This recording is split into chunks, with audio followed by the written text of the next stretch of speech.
It's been a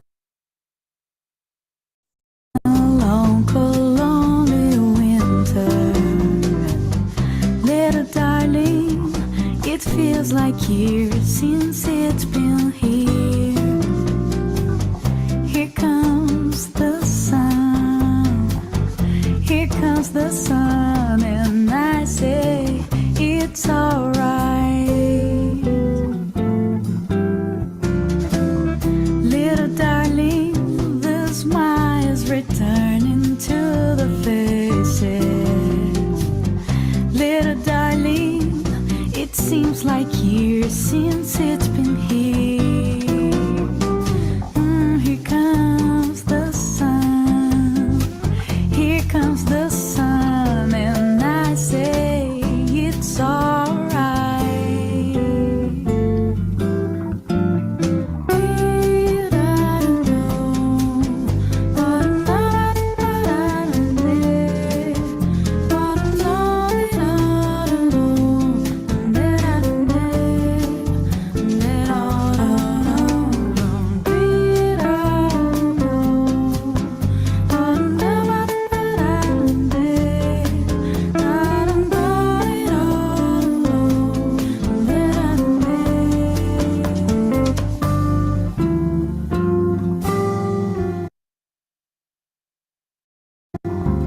Little darling, I feel that ice is slowly melting.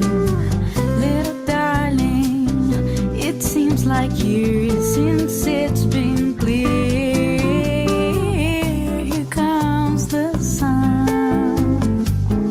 Here comes the sun, and I say it's alright. Here comes the sun. Here comes the sun, and I say it's alright. Here comes the sun, do do do. Here comes the sun, and I say it's alright.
Good afternoon. Hello, everybody.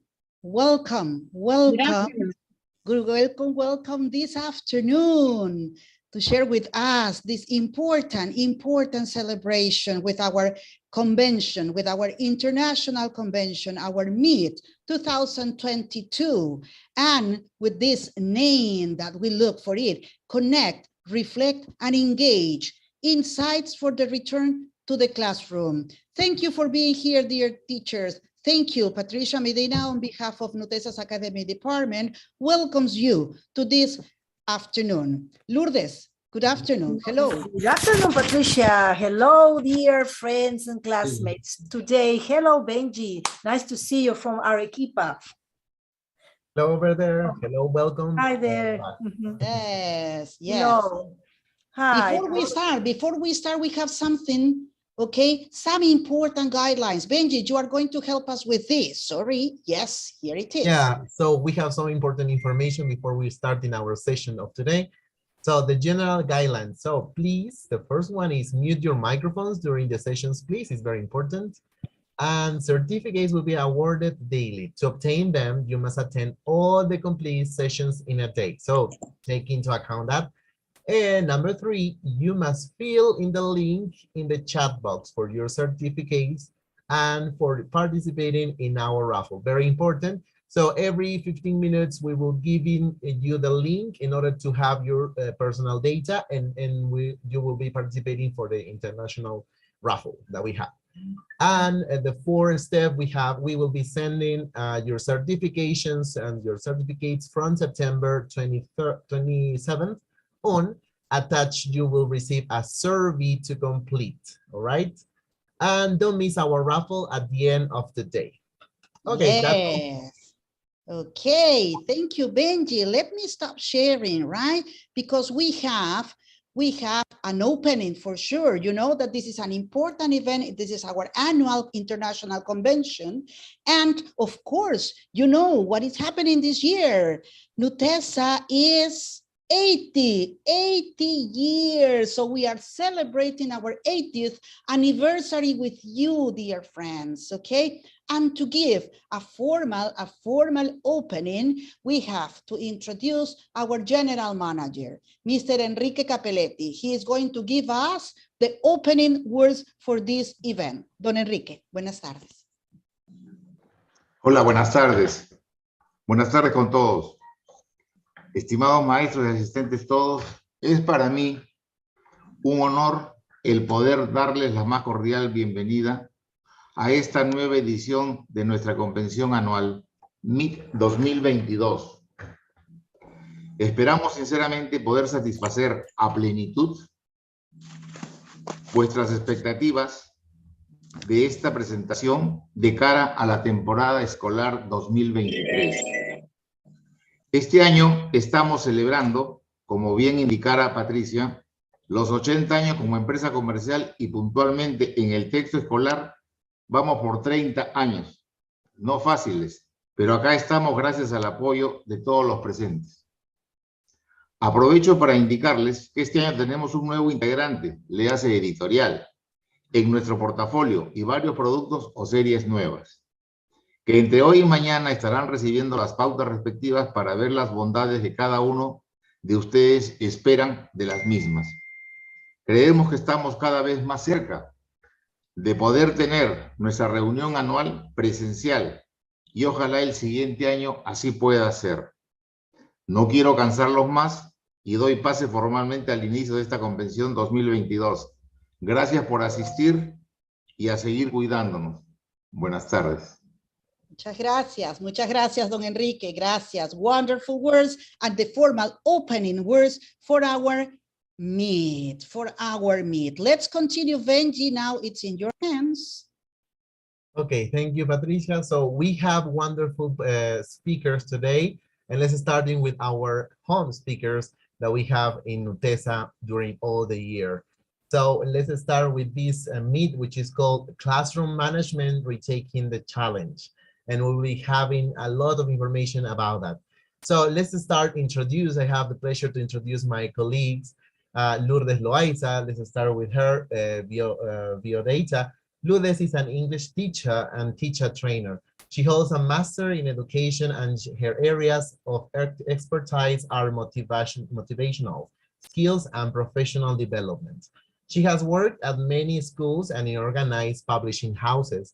Currently, she teaches advanced ESP courses at a prestigious institute, and she belongs to Nutesa'S academic department. So welcome, Lourdes. Thank you so much, Benji. It's a pleasure to have you here, not just today, during the whole year. And let's go with Patricia Medina. So it's also one of our academic managers in this case. So Patricia joined the team of senior academic consultants at the Nutesa over 16 years ago. Proven experience in teaching languages in the world of ELT and EFL.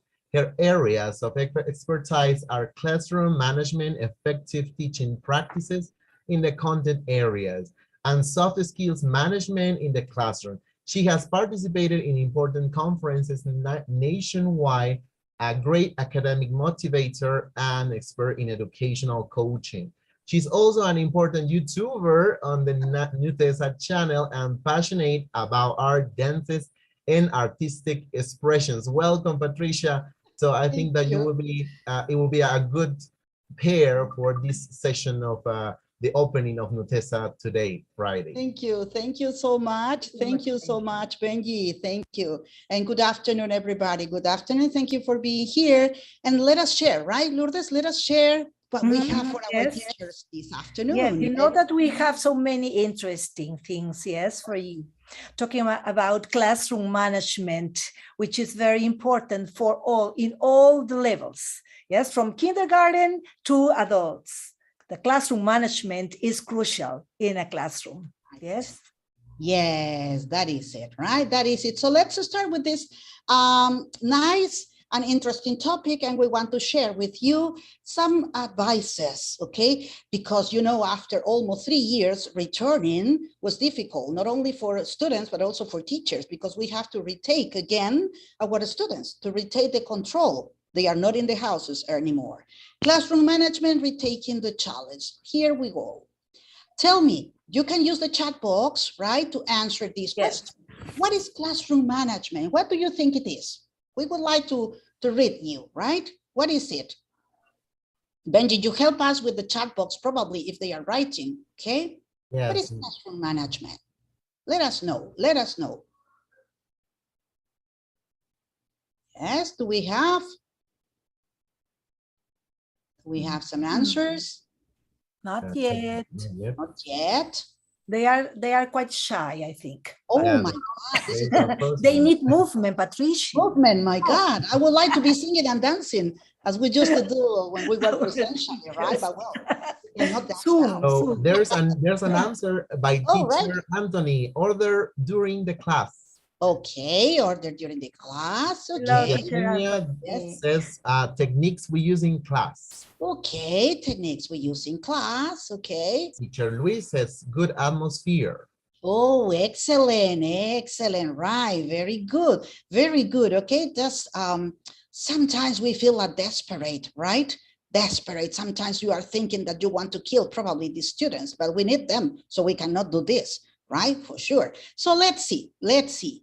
Classroom management, what is this? Is for sure effective discipline, right? Effective discipline that does not mean punishment, right? We are talking about effectiveness in the discipline, the way our students are going to work with you, in contact with you and in contact with the rest of the class, not telling them, okay, if you do this, I am going to give you this. No, okay? Motivated students. Of course, if you motivate your students, if your class is using a lot of motivation, nothing is going to happen, but just working. And of course, being prepared. Look at that teacher. We should be like this. Now that we learn a lot about technology, we are supposed to be recharged with everything we learned during this hard process that we were living. Okay. Providing a safe, comfortable learning environment. Yes, why do we have to keep the same order in every class? No, you have to change. Okay, this is also part of motivation. Okay, when you change, if you propose an activity that your students could be sitting down on the floor, perfect. But of course, if you control this from the very beginning, your class is going to be wonderful. Being creative and imaginative, of course, right? Because, you know, I always say this, you have to plan everything. This is planning, just planning. You have to plan even if you are going to have like 5 minutes left and you don't know what to do, right? Even though you have these situations, you have to plan and everything is going to be under control. And this is one really, really important thing, building your students' self-esteem.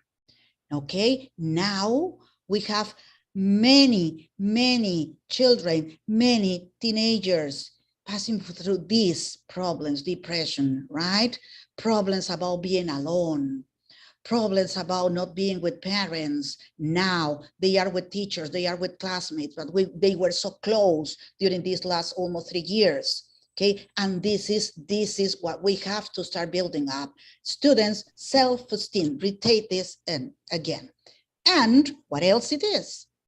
And of course, classroom management is different for everyone. You know why? You want to know why?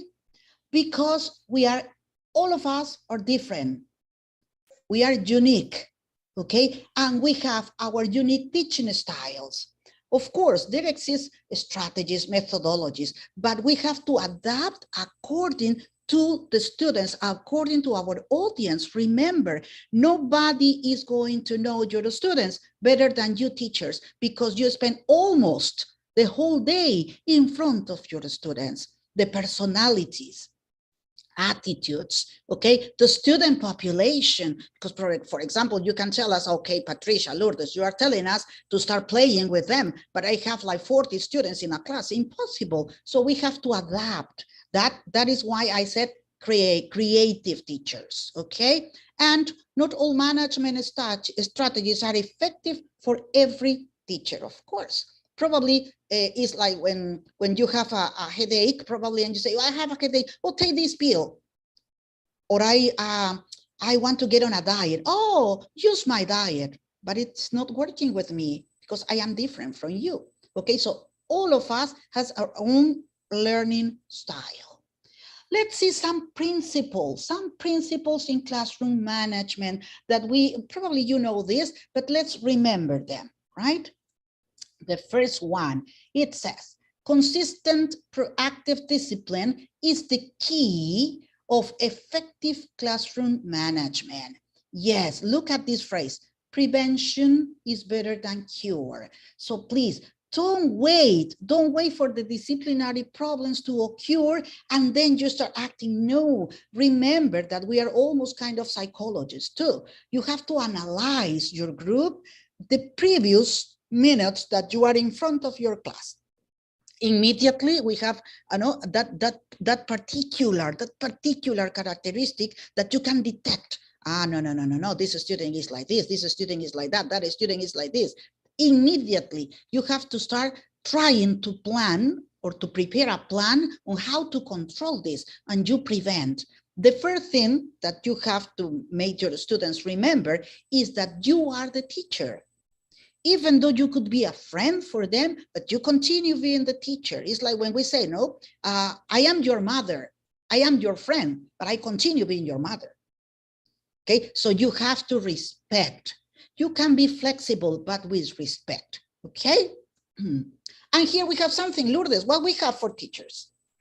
We have a golden rule for all of you, dear teachers, something that we must remember. Students cannot learn in chaos. Yes, when we have chaos in classes, when we don't have things prepared in advance, as Patricia says, the learning process cannot have their own process. I mean, we cannot deliver a class as we want it. Perhaps you have prepared many things for your students, but if the class is not having the atmosphere, yes, the atmospheres that it deserves, everything is a chaos. And we are going to start, yes, having some alternative things and techniques for you in order to practice with your kids, adolescents, yes, and you can manage them. Yes, what we have apart from this golden rule, Patricia? I think we have more. Aha. Yes. Aha. Let's start Music. with us. Yes, as I told you before, we need movement, you know, yes, because we are teachers. So we are going to do this. This is the echo chant, and it goes like this. Okay, first I'm going to be the first part, and then you repeat the second one. Okay, so if I say thumbs up, you say thumbs up. Okay, I say thumbs up and you say thumbs up, but you have to show us your thumbs. Okay, thumbs. Thumbs up. Thumbs up. Thumbs up. Thumbs up. We want to hear you now. Yes. Thumbs up. Thumbs up. Thumbs up. Thumbs up. Across the chest. Across the chest. Across the chest. Across the chest. Pat on the back. Pat on the back. On the back. Pat on the back. Pat on the back. Because we are the best. Because we are the best. Sure. Yes. So starting a day with a nice chant. This is the echo chant. Let's do it again. Thumbs up. Thumbs up. Thumbs up. Thumbs up. Thumbs up. Across the chest. Across the chest. Across the chest. Across the chest. Pat on the back. Pat on the back. Pat on the back. Pat on the back. Because we are the best. Because we are the best. Yes. So start with a nice chant.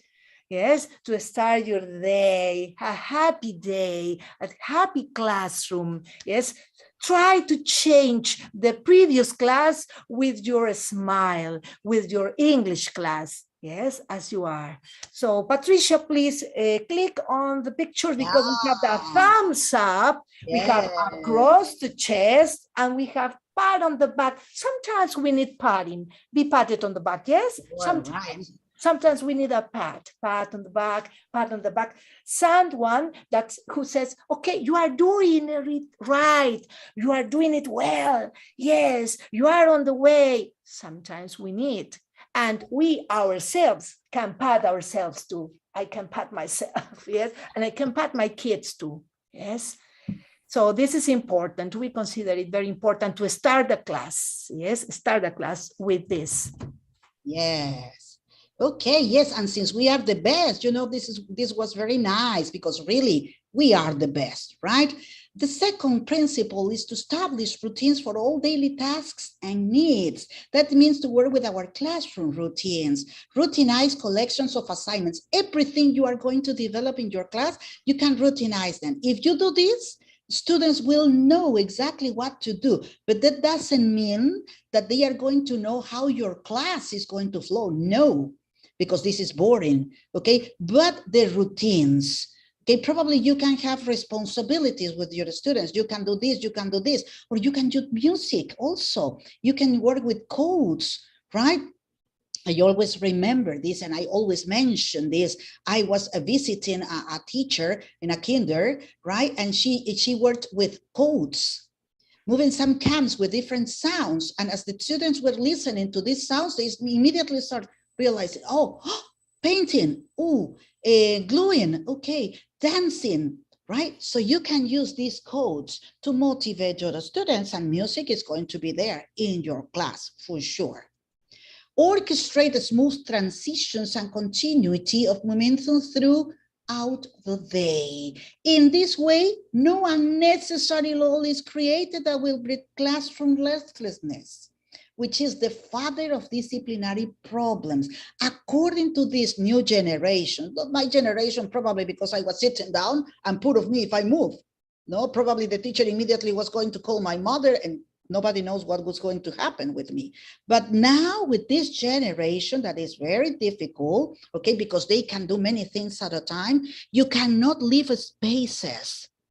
You can you have to plan different activities so your students finish exhausted. And when they realize the bell rings and they say, oh, miss, is the class over? No, please, we have to continue. They are going to ask you to continue with the class if you propose these kinds of activities, right? Let them feel exhausted, not you. You must not feel tired, right? Because if you feel tired, you know what is the meaning. You were not doing anything, just fighting against your students, but with no results, okay? And here for transitions, what we have, Lourdes? We have some songs to start with the transition process that Patty told us. Yes, you know the transition songs for kids. Here we have a code. Yes, you see at the top, the right part, it says from K to 2nd grade. So that means that this activity, you can use it from kindergarten level to 2nd grade or 3rd if you want. Transition songs are very helpful because they can help kids stay motivated. They keep them focused on the activity, yes, at hand, rather than being distracted or acting out or doing other things. And for this transition song, we have with a nice tune, which is London Bridge. And it goes like this, okay? It's time to come and get a book, get a book, get a book. It's time to come and get a book. Come sit down. Come sit down. Let's do it together now. Yes? Okay. It's time to come and get a book. Get a book. Get a book. It's time to come and get a book. Come sit down. Okay. So this song, which is from Teacher Cheryl, it's a transition song, very nice for little kids, because you know that kids, the little ones, they like to move, they like to discover new things, they like to investigate, they are searching for new things each time. Yes, but there is a moment in which they have to be calm in order to understand what you are going to teach them. So please stay with them, but first to get calm, it's good to have something for, in this case, for example, a book, short stories, or maybe short comics or something in order to have them all in silence. And then you can start with the song. And when you finish the song, what you have is your lesson. So you can do it maybe in circles, or maybe they can pick up a book and go to their places and sit. So you can create your own transition song with your own tune, the tune you prefer. Right, that's nice, and we can change, right? It's time to come and get a paper or get some colors, right? According to the moment that you are going to be working with your students, right? And here we have also another thing about transition. If we have transition songs, we can have transition rhymes too. These transition rhymes are suggested for 1st to 4th grade, which are the grades, very important and golden grades to teach phonics. So you have lessons for your name and then give a clap. Lesson for your name, clap. Lesson for your name, clap. Lesson for a word that rhymes with your name. And then you say a word. It can be a silly word too. The thing is that the students must be alert. They must pay attention to you. So they are listening to maybe a rhyming sound with their names. So if I say, for example, listen for your name, listen for your name, listen for a word that rhymes with your name. Party. Oh, that's me, Patty. Yes, that's my name. Okay. Again, Nice. Listen for your name. Pay attention. Listen for your name. Listen for your name. Listen for a word that rhymes with your name. Kenji. Which word rhymes with Kenji? No one? Benji. Benji! Somebody Teacher come, come on. Benji, you. Okay, yes. So you have to say me, Benji, yes? Okay, so you can change the word, okay? You can change the word with silly words, with silly sounds. But the thing is that they must, as we did, we were expecting something. We were expecting the sound or the name. Yes, so all of your students for sure will pay attention. This is Yes. nice. I like That's it. true. Yes, I like Yes. it too. Let's get on. It says strike a balance between variety and challenge in the students' activities. Yes.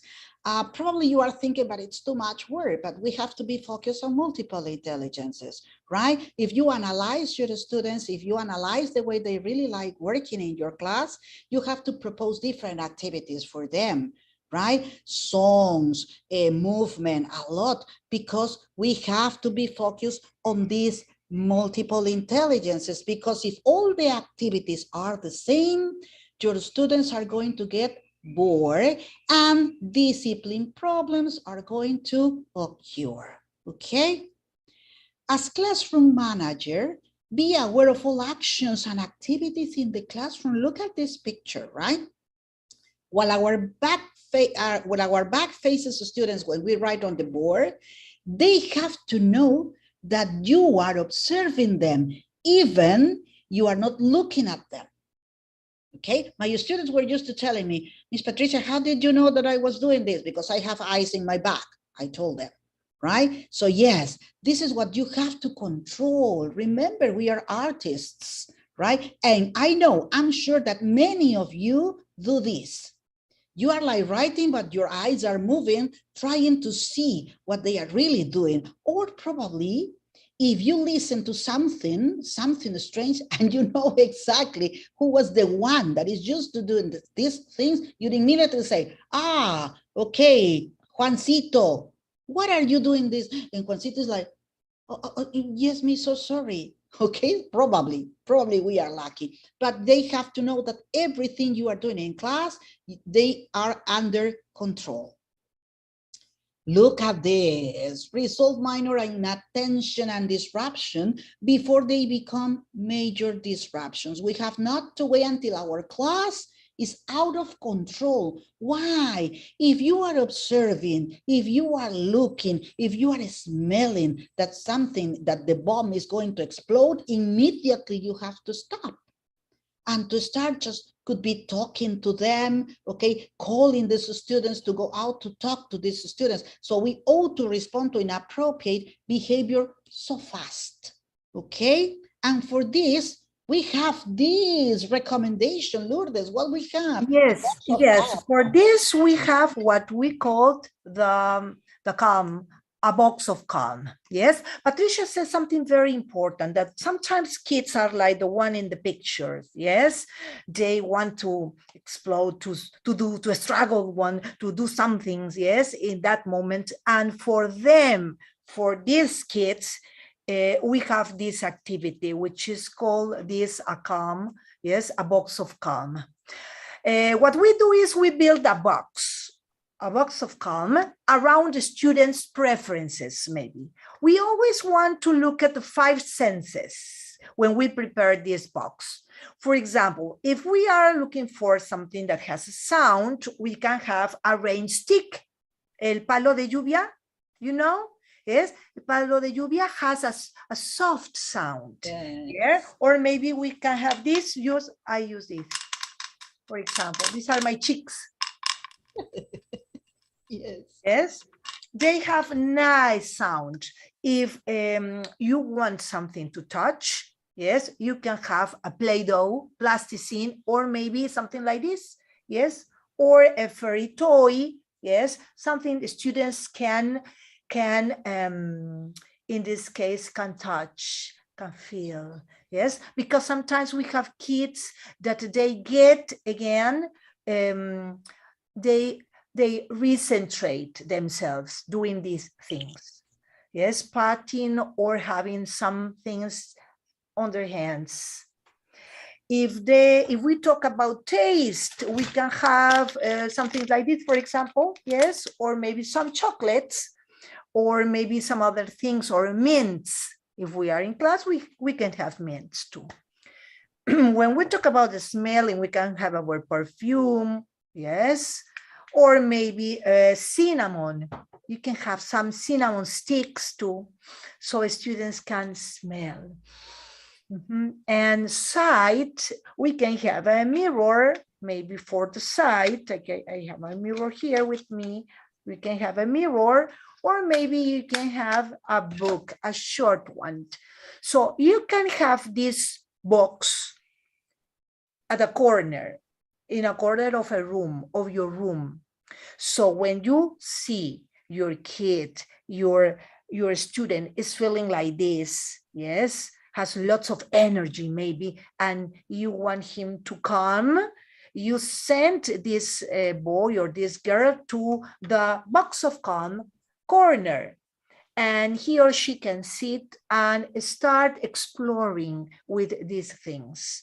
You know that when we look at the five senses and when we prepare these things, it goes better.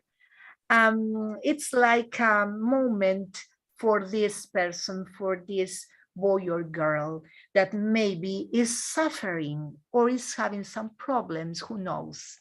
Yes, nobody So knows, this right? nobody knows, and Yes, a box of calm is great, I think.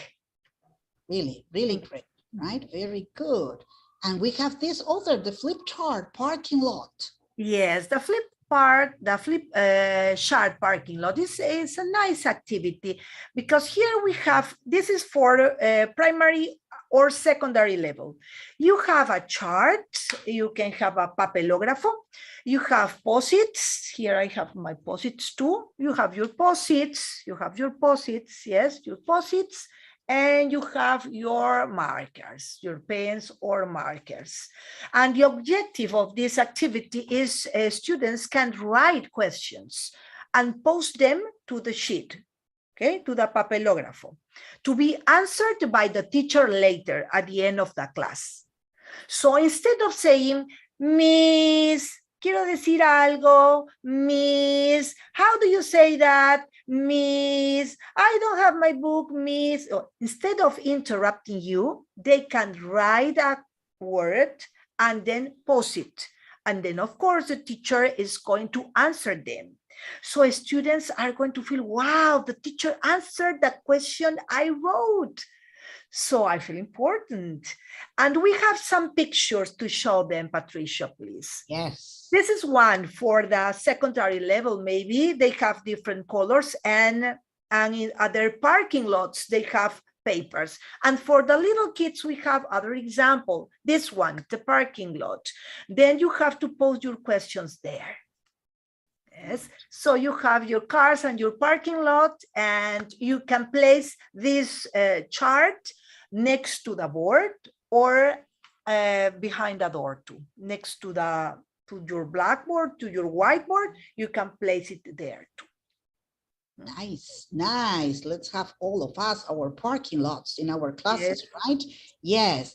Then we have to reinforce positive behavior, right? For our praise to be genuine, it must be given according to merit, not overflow so much, not overflow so much, okay? It is our way of appreciating and recognizing hard work and good behavior. You know how important is this for your students? Okay, for our students, right? When you tell them, great, you see, you could do this, continue working like this, right? It's important for them, because sometimes some discipline or some bad behavior is because they want to call the attention. And probably, as Lourdes mentioned before, is because they have some problems at home. Okay, nobody is with them probably, and they want to call our attention. So it's important to praise them, right? Treat minor disturbance calmly. Look at this teacher, many of us probably, right? Do not make a mountain out of a mole. No, sometimes we are like, we go to all the other teachers and say, oh, you have this problem with this student. It's a terrible student. I don't want to have him. And the other teachers say, yes, it's the same with me, and with me. Poor student, right? Poor student, we are killing them. No, let us not make a fuss about this, right? If we plan everything, if we work on the correct strategies, if we detect the problem before, we can do better. What we have for this? We have, for example, Patricia, this nice activity I found for all our colleagues. Yeah. This is a kind of positive reinforcement behavior tickets, okay? I'm going to send you, we are going to send you this paper with your certificates too. Yes, because it's very nice to have some tickets or some papers to praise students, to let them know that they are doing a nice work. For example, you are on the right track. So first I print, you print them, then you cut. And the third step is to personalize. So you have the tickets with your students' names on them. So it says, you are on the right track, Pepito. Congratulations, yes? Or maybe I knew you could do it. Or you outdid yourself today. Yes, you did wonderful. You outdid. Lo lograste, lo hiciste. I'm proud of the way you worked today. Then you've got your brain in here today, and nothing can stop you now. Okay, so you have here these tickets. You can have your tickets with colored papers too, and you can give your students the tickets. Remember that when they have something in hands, it's better because they are going to remember them. It's memorable for kids. It's good to feel better. It's good to pat them. It's good to say, okay, you are doing it well. But if they see their tickets every day, they are going to remember you forever. Oh, this ticket, my teacher Victor gave it to me. It's wonderful. Yes. So I feel better. Okay. I feel I'm going to do my best today. Okay. Because the teacher thought about me. Yes. Interesting, right? These are like the happy faces, right? Yes. We're just working with so different Yes. things to praise our students. Positive reinforcement behavior tickets. Okay, here we have the tickets to be successful with our students. Work out a physical arrangement of chairs that facilitate an interactive teaching learning process. Yes, as I mentioned before, do not keep the same position in every class. We have to change, right? Change is important because in this way, they are not going to know what is really going to happen in your class. They say, oh, why did the teacher put the chairs in this order? Oh my God, what is going to happen in the class? Right? So you have to weight your students with these different positions so they are going to feel motivated for working in your class. And make good use of every instructional moment. Minimize discipline time to maximize instructional time. Let's manage it, right? What else we have? Oh, yes, Lourdes, what else we have? We have something very important, yes? Which is called Give Your Eyes a Break. Are you ready? It's one by one, Patricia, please. Okay. I'm going so yes, you want to do the activity. You tell me. I want to do the activity, yes. I say, are you ready? Are you ready? Yeah, so all of us. Okay, so please turn on your cameras. We are going to see you doing this. Rub your palms together. All of you rub your palms together until they feel warm. Rub. Okay, yes? Okay, next, Patricia, you can do the next sentence. Okay, then close your eyes and gently place your warm palms over your eyes for 10 or 20 seconds. Okay, do it, please. Remember, rub your palms together until they feel warm, and then close your eyes and gently place your warm palms over your eyes. Okay, and then open it again. Yes, this activity, Patricia, you can Click. Click, okay, because this activity is great. It's a great exercise to use before reading with your students, or maybe when you begin to lose focus during reading, okay, you can use it. Remember, this activity is excellent, yes, for students. It relaxes the eyes and it helps you, yes. Again, you do it and then 10 to 20 seconds over your eyes, and then, wow, everything is clearer, yes, better. Nice. Give your eyes a break. Yes, give your eyes a break. Sometimes our eyes Yes, we need to give our eyes a break for we sure. are with a computer. Yes, the whole day, right? The whole day with a computer. So we need to give our eyes a break. Okay, yes. So let's see now some classroom management techniques. Let's see. We are going to share them with you. We are going to talk about management of time. Okay, and how we manage the time. Preparing materials in advance, that means planning. Make clear and smooth transitions that we were talking about.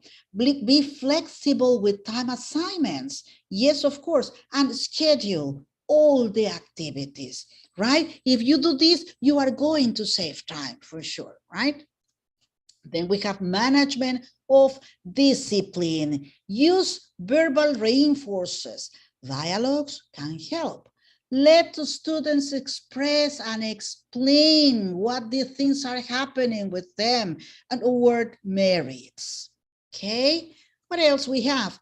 Management of physical environment. Of course, talking about furniture arrangement, seating arrangement, and physical condition of the classroom. Look at that wonderful classroom in the picture where you have everything so you can have a wonderful class. Your reading part, for example, your singing plays, okay, with all the materials but prepare in advance. Of course, we have this management of routines. Refers to what? To the established activities or procedures that are repeatedly done.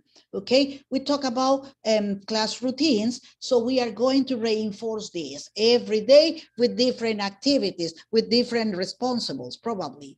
And really nice is this management of relationship, that refers to the emotional climate and communications affecting learning conditions. Yes, now, you know, we are poor, our students are poor. You can watch on TV, on the news, how they are fighting against each other, right? What is happening? What is happening with this reinforcement of relationship with our students, with the human beings? We are so aggressive many times, okay? And the students take this aggressivity to their classes. So please, we have to think about this.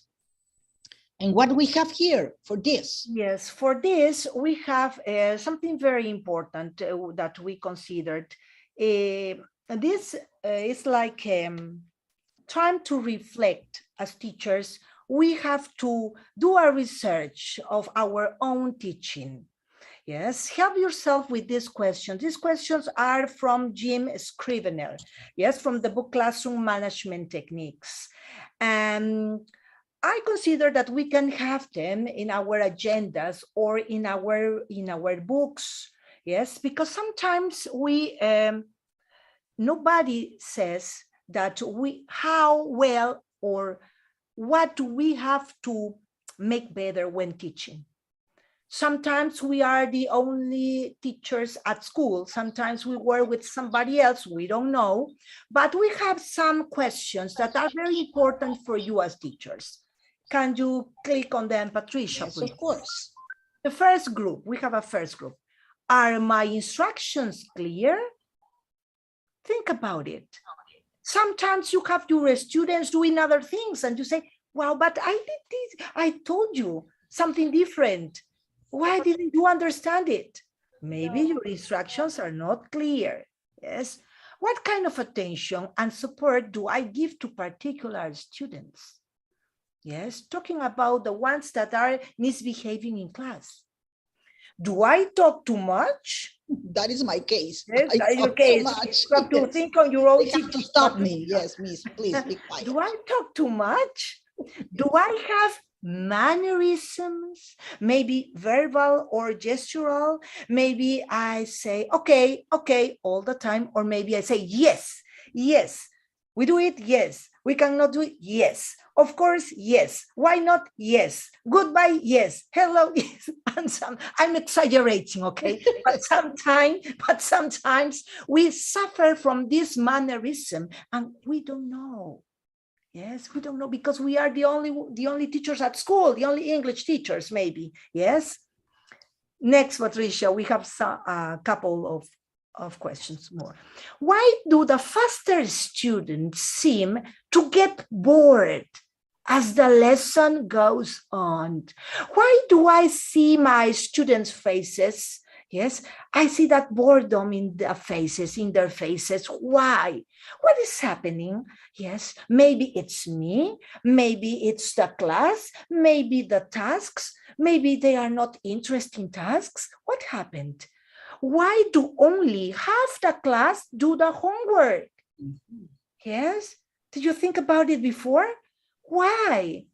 How much do I help students with new vocabulary during the lesson? Sometimes I explain a class and then I sit, yes, and then I wait.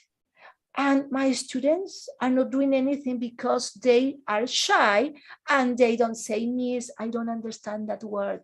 Or maybe when they say, I say, come on, you don't know that word? I taught that word last class. And they, no, Again, yes, you? I understand. Again, you? Yes, okay, so we must, I consider these questions very important. It's very important for us as a teacher, yes, to meditate, to think about our own teaching. Yes. This Okay. is do our research. Yes, part of our responsibility, right? That we have to consider, to think about. Yes. Before the classroom rules. Of course, before the classroom rule, what is happening? Okay, what am I doing? What am I doing with my students, right? And here we have some classroom rules. Like we call inappropriate, probably is not the correct name, but it's the same, right? Because they are repeated. It's because we just tell them, be responsible, pay attention, do your best, be kind to others, respect authority, be polite. They have to know this. But what if we use these preferred rules? Keep hands, feet, and objects to yourself. Raise your hand and wait for permission to speak. Sit in your seat unless you have permission to leave it. Walk, don't run at all times in the classroom, right? So we have to be focused on these kind of rules. And why teach? Tell us, Lou. Why teach? I ask you, if a child doesn't know how to read, what we do? We teach. Yes, of course, we teach. If the child doesn't know how to read, we as teachers, we teach. Then, if a child doesn't know how to swim, what we do? We teach.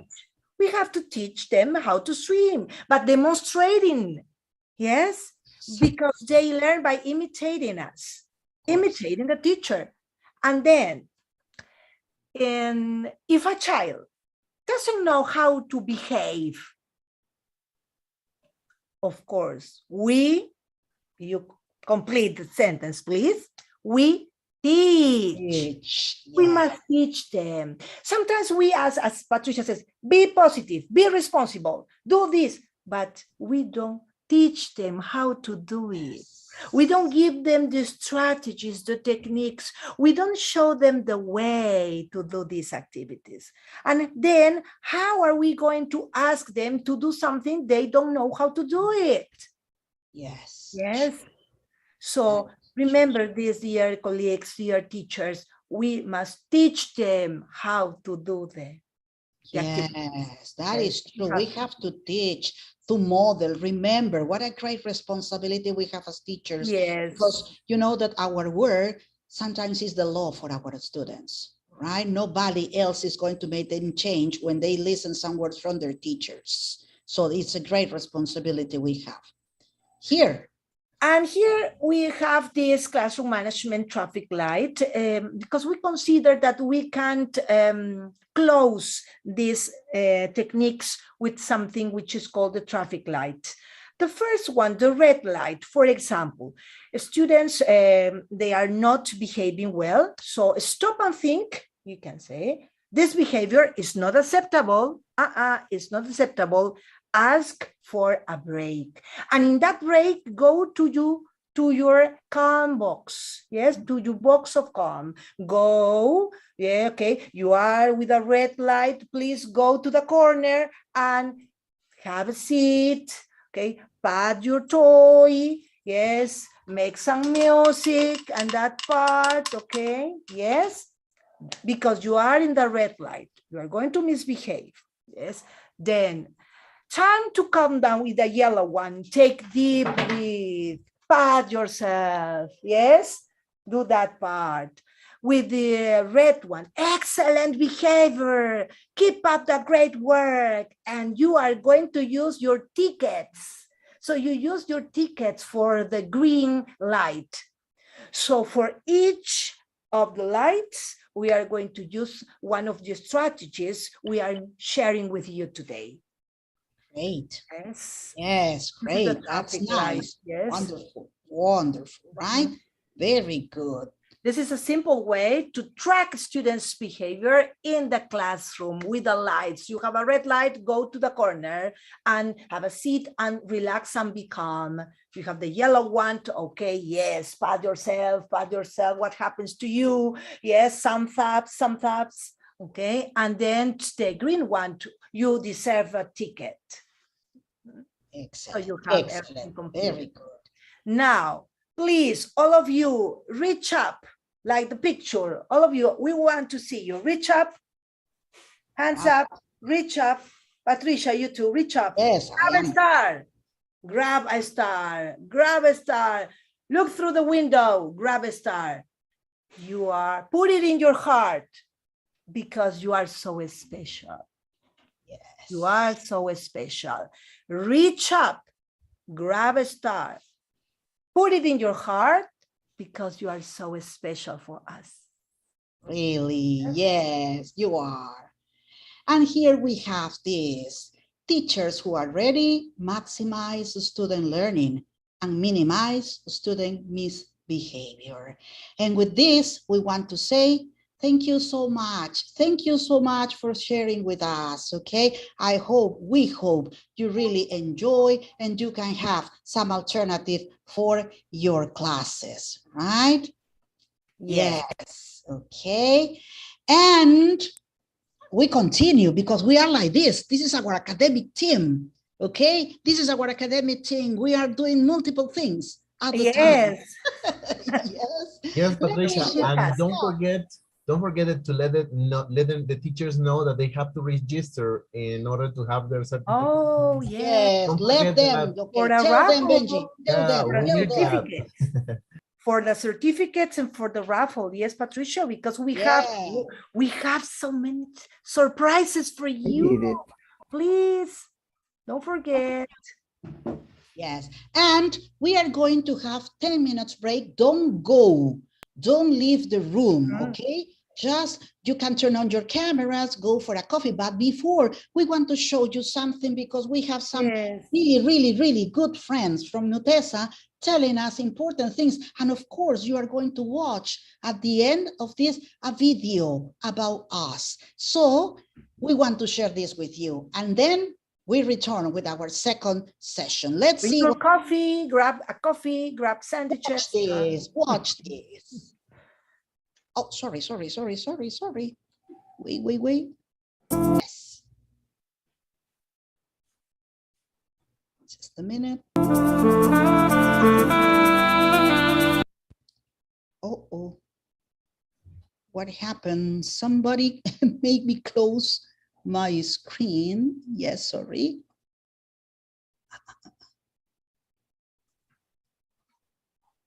Just a minute.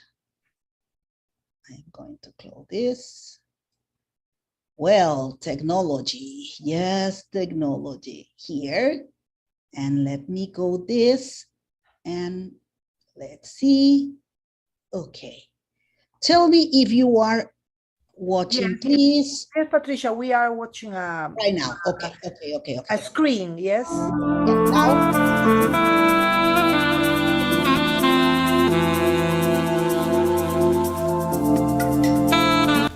Felicitaciones Nutesa por sus 80 años de vida empresarial. Mi nombre es Arturo Field y soy el director general del Centro de Idiomas Camelot, institución educativa que lleva más de 30 años de existencia empeñados en ofrecer una enseñanza de calidad a nuestros alumnos. Es en ese derrotero que deseo resaltar el apoyo incondicional que siempre hemos recibido de Nutesa, de su personal y en especial de la familia Capelletti, encabezada por Enrique, con quien me une una amistad de años.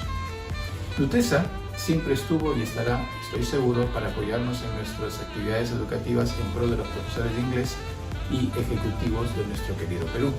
Algo digno de resaltar es el apoyo que siempre brindó a las asociaciones de profesores de inglés y en especial a la Asociación Peruana de Profesores de Inglés, API, cuya dirección tuve a mi cargo por más de 5 años, habiendo colaborado en las diversas actividades que organizamos, como son facilitando la venida y participación de expositores extranjeros, la donación de materiales educativos para sortear entre los asistentes a los eventos y stands, entre muchas otras actividades. Señores de Nutesa, la vida empresarial está y estará siempre llena de vicisitudes, pero es de gente de bien que da trabajo a muchos peruanos y colabora con el bien del país el disfrutar los buenos momentos con nuestros colaboradores y enfrentar los malos estoicamente, velando siempre por el bien de todos los miembros de nuestras empresas. Seguro, Nutesa lo hace y lo seguirá haciendo. Felicidades, otra vez amigos, y que sean muchos años más de nuestra labor y nos vemos para celebrar los gloriosos 100 años, los mediante. Un abrazo fraterno.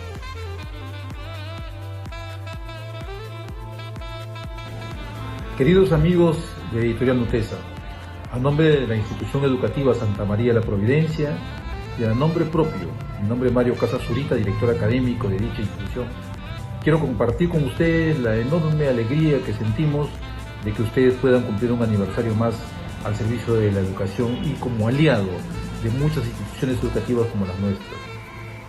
A lo largo de todo este tiempo hemos conocido a personas que han puesto en sus espaldas el nombre de la editorial, las cuales han llegado a ser personas a las cuales estimamos y agradecemos mucho por todo lo que han contribuido con nosotros. Juntos hemos podido lograr grandes objetivos, sobre todo en momentos de mucha adversidad que nuestro país ha pasado. A nombre de toda la comunidad educativa de nuestro colegio, gracias, muchas gracias por todo su apoyo a la labor educativa que venimos cumpliendo y que Dios los bendiga para que sigan cumpliendo muchos aniversarios más. ¡Feliz aniversario! En Nutesa estamos comprometidos a llevar educación a todos los estudiantes peruanos. Por ello seguimos trabajando, adaptándonos a la era digital, brindando así de acorde a las necesidades de hoy, porque el aprendizaje no se detiene. Nos encontramos en Lima, Arequipa, Cajamarca, Piura, Chiclayo, Trujillo, Ica, Tarapoto, Huánuco, Huancayo, Ayacucho, Cusco, Moquegua y Tacna. Una sola empresa con 80 años de experiencia en el área de educación y que llega a todos los segmentos con recursos educativos multinivel y en diferentes idiomas publicados por las mejores editoriales del mundo. Express Publishing, con más de 3.500 títulos publicados presente en más de 90 países, nos ofrece soluciones educativas basadas en el desarrollo del pensamiento crítico y resolución de problemas, todo ello en forma digital, además de contar con material dirigido a carreras profesionales como Derecho, Negocios, Enfermería, entre otros. National Geographic Learning, la editorial que lleva el mundo al aula y el aula a la vida de los estudiantes. Sus series permiten el aprendizaje por experiencias y desarrollan habilidades para ser ciudadanos globales exitosos. eFuture, editorial innovadora con productos que se adaptan a nuestros estudiantes, especialistas en desarrollar contenidos basados en las competencias del siglo XXI. Ellie Publishing, editorial con un gran respaldo en el mundo de las editoriales. Es líder en publicaciones no solamente para el aprendizaje del inglés, sino de otros idiomas también, conocida por su contenido creativo. Prime Press es una editorial educativa internacional con sede en Atenas, Grecia, que se expande a nivel mundial a través de oficinas en varios países con la misión de crear contenido de calidad y servir al mundo educativo con mejores planes de estudios en inglés, árabe y francés. A-List Learning es líder en Asia en publicaciones especializadas para el aprendizaje de niños en inicial y primaria, y su material está basado en la metodología educativa del lenguaje sólido. McGraw-Hill, con la misión de lograr experiencias intuitivas y atractivas para los estudiantes, esta editorial ha desarrollado sus series a partir de la investigación. Nos presenta sus programas de inglés y el innovador sistema de aprendizaje de las matemáticas, Alex, el cual tiene inteligencia artificial. Editora Positivo, especialistas en publicaciones para el aprendizaje del idioma portugués, fundado en 1972 en la ciudad de Curitiba, en Brasil. El grupo Positivo es hoy la más grande corporación educacional de Brasil, actuando con liderazgo en 3 grandes segmentos: editorial, universidad e informática. Nutesa no solo es una empresa, no es solo la enseñanza o el sentimiento de un libro, la fuerza de un perforador o la elegancia de una agenda. Nutesa somos todos. Nos acompañaste 80 años y hoy te acompañamos a ti. Gracias, Perú.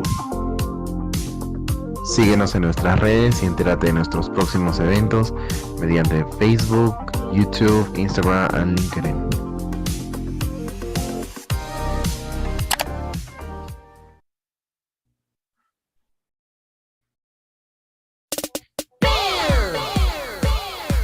Everybody get ready now! Get a boost up! Hello everybody! Today, we'd like to introduce a new coursebook series, Boost Up.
Patricia, we start in 3 minutes, I think. Yes, I think, yeah, 5 minutes, 5 Yes, minutes. 5 minutes, Benji okay. is going to continue sharing. Well, some technical problems Yes. for the internet connection, right? Okay, yes, because next we have a very interesting Yes, of course, Yes. top again. topic.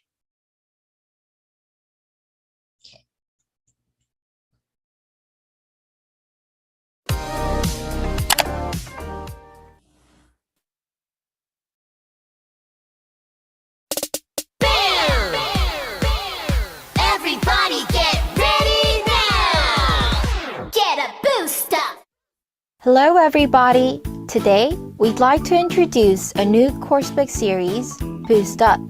Boost Up is a comprehensive 6-level English program for primary learners, motivating young learners to enhance their English proficiency through the use of CLIL-based learning content.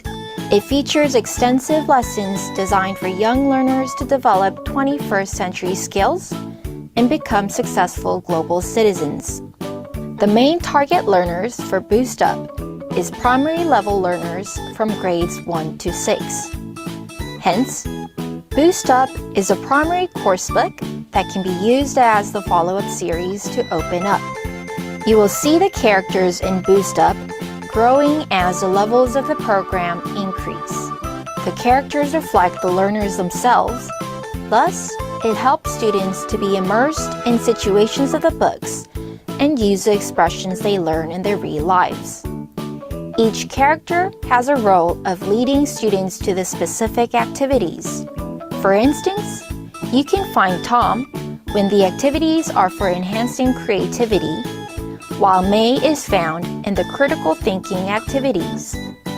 Our world is rapidly changing, and we believe that it is important that our learners be well prepared and qualified as global citizens and future leaders. This is the reason why the 21st century skills and topics based on content and language integrated learning, also known as CLIL, have been incorporated into the Boost Up series. The 21st century skills, or also simply known as the 4 C's, are collaboration, communication, critical thinking, and creativity. As we shift our focus on teaching using the CLIL approach, we plan to gear towards content learning more than simple language practices.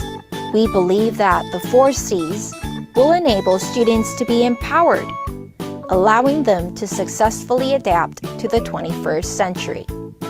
The 4 C's have been embedded in every lesson in the form of puzzles, role plays, class activities, show and tells, pair works, games, and so on.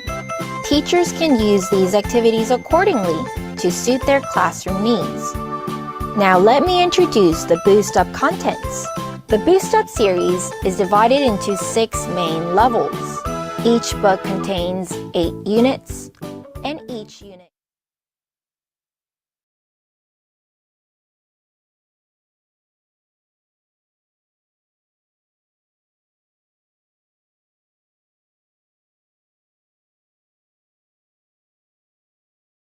Okay, in 2 minutes, we start, okay, with our second topic. Yes, just 2 minutes, just 2 minutes. Let me place this.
Hi, hello, good evening. Good evening again.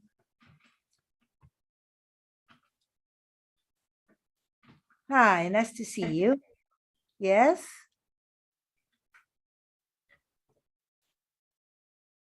Well, this second talk, very interesting. It's Learning Paired Communication and 21st Century Skills Education.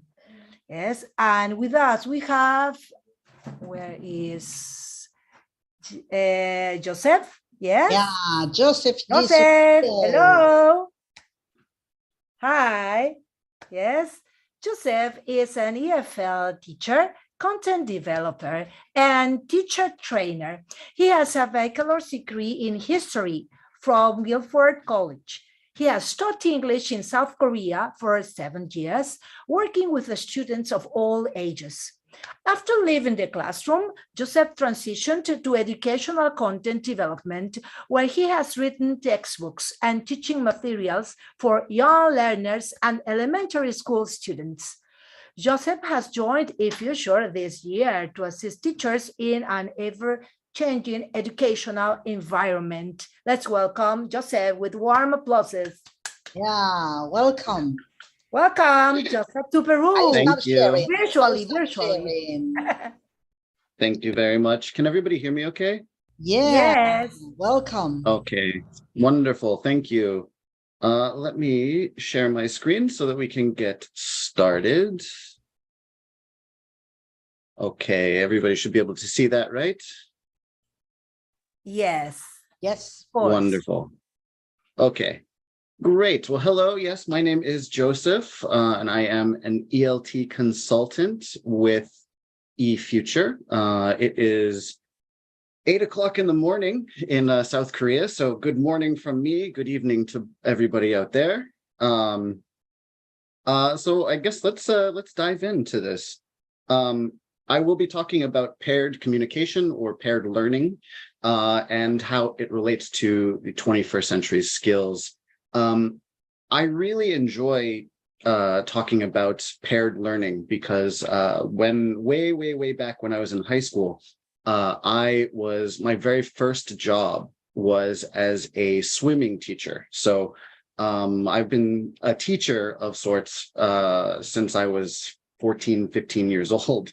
But very important for a swimming class is that you have to have a buddy. Because in a big group, when you have 10 or 12 students in the pool together, they don't know how to swim. They need to have a partner to help them. Or if they get in trouble, they can signal to the teacher to come and get some help. So paired learning and paired communication is very important to me because it can be, for me in earlier days, it was a life-saving skill. But in the classroom, we're going to be talking about not so much life-saving, but how it can be used to reintegrate students into the classroom after being in a remote learning situation for the past couple of years. So I will be using this phrase a lot, lean in. And there are many different ways that we lean in. So we lean in physically, emotionally, psychologically, financially, and culturally. Now, the big ones here, when we are in the classroom, physically leaning in is very important because it shows interest. It shows that you're trying to hear better. And it's something that we have not been able to do during the pandemic. We've either been communicating through computers, or we have been, if we are in person, we usually have a barrier of some kind, like a shield, a face shield, a mask. So there has been some physical barriers that make communication a little bit difficult, even when we're in person, face to face. So we need to kind of remember how to become physically engaged in our communication.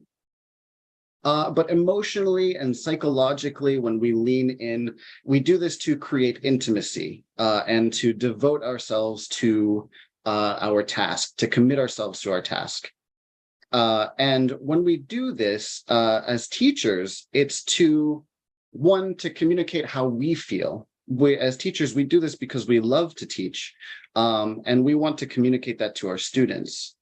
And that also connects to a financial leaning in, because in many cases, teachers don't, or schools don't have the budget to do everything that we want to. And so many teachers, myself included, have had to go into our own pockets to pay for things or buy things that will help our class.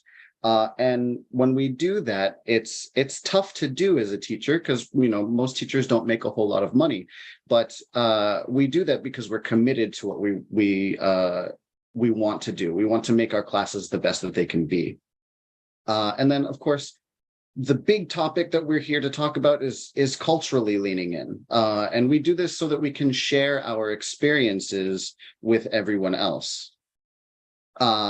We want to share our culture with the world, but we also want to learn about the world cultures around us. So leaning in to do that is very, very important. You have to be committed to cultural study in your classroom as a teacher. And if you're a student, you want them to be engaged and excited and motivated to learn about other cultures other than their own. Now, I want to start this, I want you to think about this question. It'll be a little difficult to have a proper discussion about this since we are remote. But if you have ideas and thoughts, you can definitely share them in the chat, and we can talk about them a little bit later. But why is leaning in important right now? And I think about this in the context of 21st century skills, and also just the returning from the pandemic, coming back to in-person classes. So think about that a little bit. I'm going to share some of my thoughts on this. But if you have any ideas, feel free to contribute them in the chat. So why we lean in? I think we lean in because during the pandemic, we had no choice to lean in. Everything changed so quickly and so dramatically that we had to throw ourselves into learning new things. And there were growing pains due to that. We had to learn new skills to perform the same basic functions that we had to do in the classroom. And a lot of those basic functions that we had in the classroom, we take for granted. So in order to be an effective teacher online, we really had to immerse ourselves in learning new skills. We also have to lean in because COVID accelerated ideas and procedures that were already in motion. So things like, or concepts like remote teaching, online teaching, these were things that were already taking place. There are companies that devote themselves to like online tutoring and things like that. But COVID made those things so much more important that everybody kind of had to catch up. So everybody was teaching online, and we had to learn how to deal with this. But there are lots of different ideas about in education that became more important because of COVID. And of course, as we return to the classroom, there will be new growing pains. For teachers, they may have to relearn how to teach in class after being in a remote environment for so long. We have to just like any sort of activity we do, we have to practice and get back into shape. Teaching isn't always like riding a bike. You can't just pick it up and do it again. You have to kind of get into the rhythm of things. So we have to lean in for all of these reasons, and it's very, very important. Now, what should we lean into? We have to lean into the idea that computers are important to education. Now, it's very important to realize that computers will not replace teachers. This is something that just isn't possible, at least not now. Maybe 100 years in the future, 200 years in the future, who knows? But right now, computers are not going to replace teachers. Your jobs are safe. But teachers who cannot use technology will likely lose their jobs in the future because computers are becoming essential to all education. Educators also need to embrace big data.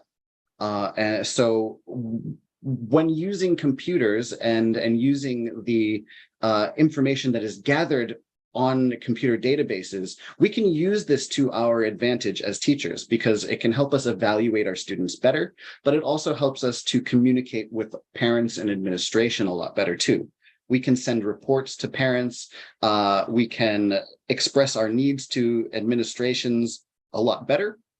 And it's something that as educators, we should learn more about. This is something that is becoming more common, but we should lean into taking the initiative and learning more about what big data can provide classrooms. And finally, EFL education will not just be about language development. It's going to be about all sorts of subjects. Language development and language education will become the vehicle to study other skills. So CLIL is going to be very, very important. So that content and language integrated learning is going to be very, very useful and very, very important for education in going forward. Now, I want to talk about, just very briefly, a case study about what happens in times of distress.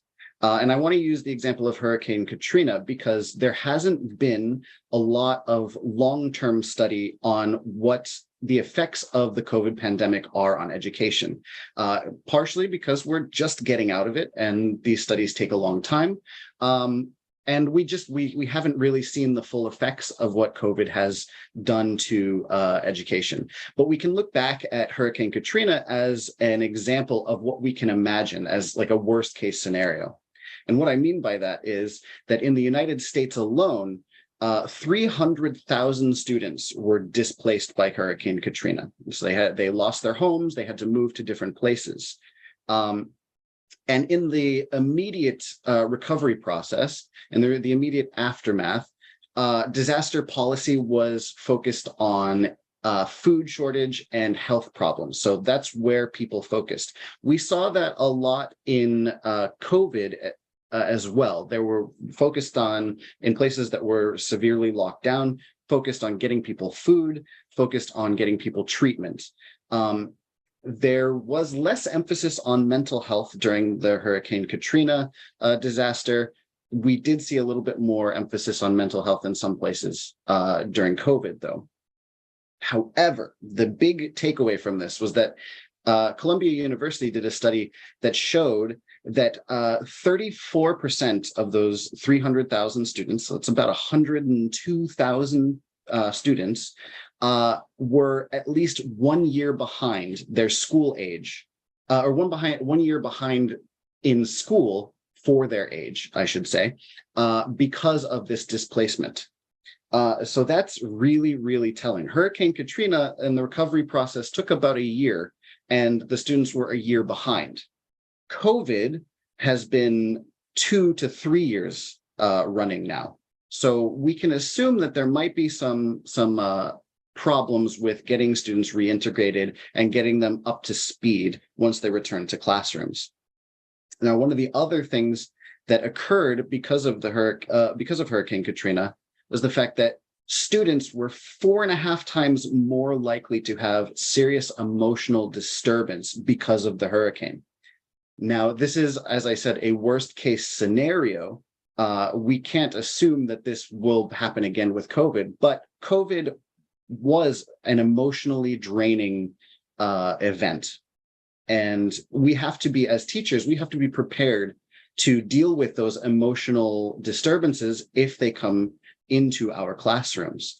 A lot of people died, a lot of people got very sick, a lot of people have fear about going back into public still.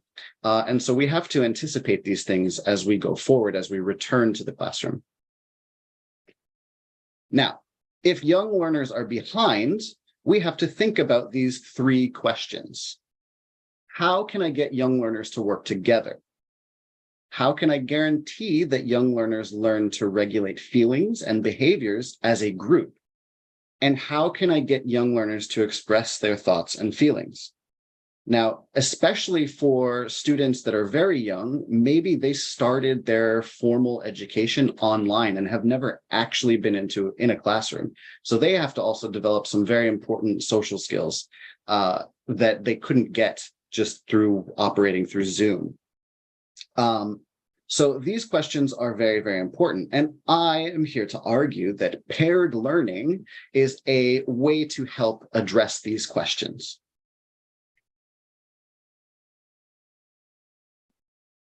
Now, when we return to the classroom, if you haven't already, or if you probably already have at this point, we need to lean into these 3 points. One, teachers need to be leaders, not just in the classrooms. Obviously, we are leaders in our classrooms, we lead our students, but we need to also lead our parents, and we need to be leaders for our administration. We need to be able to communicate between all 3 groups of people.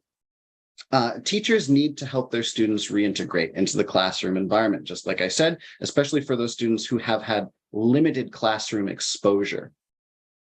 And teachers need to help their coworkers. We need to help each other because teachers have stress too, and it's very stressful getting back into a classroom. So teachers need to support each other.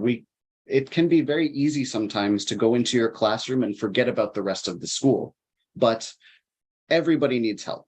And it's more important now to share resources, to share ideas, and just to be a shoulder of support for your other teachers. Listen to each other, talk to each other.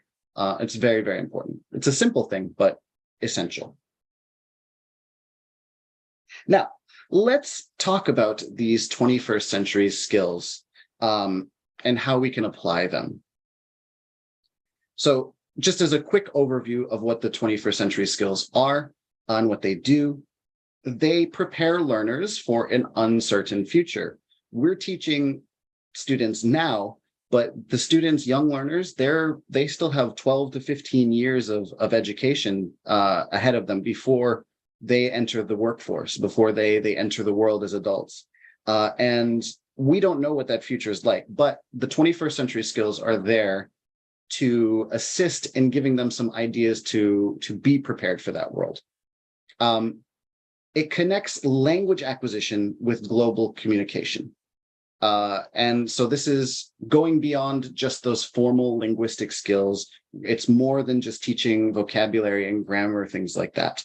It's a way to make language acquisition practical, but also more fun. And then, of course, when applied correctly, we can actually accelerate learning without actually changing the pace of learning, because the 21st century skills really emphasize quality over quantity. We want our students to try their best and to work as hard as they can, but we're not trying to rush through to get them onto the next level. They're more able to work at their own pace within these skills. And 21st century skills also embrace flexibility and variance in the classroom and in class topics. So this is very different from standardized testing and standardized curriculum. We're avoiding conventionality because our students have different interests, and 21st century skills understand that and accept that. Some students, they may want to dance. Some students, they may be very interested in music, and others might be interested in science. So allowing for those various interests to enter the classroom is a very, very useful thing for your students to be exposed to, especially at a young age. So visually, the 21st century skills can be broken up into 3 groups. We have our learning skills, and these are the ones that we're probably most familiar with. We call these the 4 C's: critical thinking, creativity, collaboration, and communication. But we also have literacy skills and life skills. These 3 groups all kind of work together, but they operate in different ways. So those language skills, the four C's, they are formed in the classroom and they're teacher-led initially. And what we do is the teacher provides the content and the lessons and the structure, and then the students experiment with what is given to them. That's where that collaboration and that critical thinking comes into play. When they experiment, they're allowed to be creative. And of course, if they're working with a partner or they're working with a group, the communication increases as well. Literacy skills, excuse me, are formed with the textbook and with supplemental resources, but really what we're doing is we're talking about informational literacy, and there's a huge emphasis on digital comprehension. Like I said, computers are very, very important, not just to education, but to our whole life. And so we're teaching students how to be competent computer users, digital users, how to identify correct information, things like that, how to use that technology to find other things. So literacy skills are very, very important, and they come along as you teach, especially if you incorporate technology into your classroom. Now, life skills, we can also call these FLIPS, if you need a helpful acronym to remember them, are flexibility, leadership, initiative, productivity, and social skills. So FLIPS are acquired, but they're not learned skills. So these are things that students will consume and learn naturally. And the best place to do this is in the classroom when they interact with their classmates. It is student driven, but teacher facilitated. So the teacher will give them the examples to follow, but then the students will take those examples and use them and apply them to themselves. An increased emphasis on life skills is definitely needed in the classroom, especially post-COVID, because now we have the opportunity to be more flexible. So this is very, very important. Now I'm going to, throughout this presentation today, I'm going to be talking about Hand in Hand, a textbook series that eFuture uses. This is the example course book that I'll be using. And the core philosophy is these four things you can see in the circle there. It's to learn English together, share cultures together, grow and develop together. That word together is very, very important. And then finally, to push boundaries.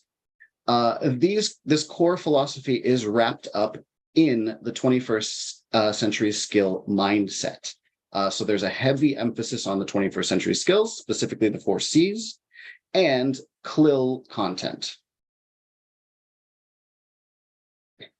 Now, just so that you are clear on what we're looking at, the unit structure for these for Hand in Hand follows this pattern. So we have our regular units. There are 4 parts to it. I'm going to actually, when I explain this, divide it into 3 parts. I'm going to connect the world around us to the unit link. But the first section focuses on conversation. So you get dialogue, you get personalization exercises, songs and chants, and we reinforce all of these things. So you can see this here.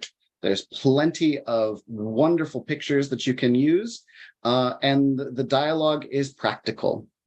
So this is their introduction to the topic, and allows them to work. If they work with a partner, they can talk to each other and make this personalized. So you could say, this is my friend Mila, or if your friend is named Fred, you can say, this is my friend Fred. So they can personalize this conversation, and they should be. But you need a partner to do that. Next, we have the words and grammar. So this is more of the practical, more traditional educational things, but we're still applying the 4 C's to these words and grammars. So you can see the vocabulary here. You have your list. They can practice it. They can put it into context, so they can think critically about how vocabulary is used. They can work together, and so collaboration, and communicate with each other by asking each other simple questions, using the vocabulary and target sentences. And then they can work together to reinforce this through little simple games and activities like this.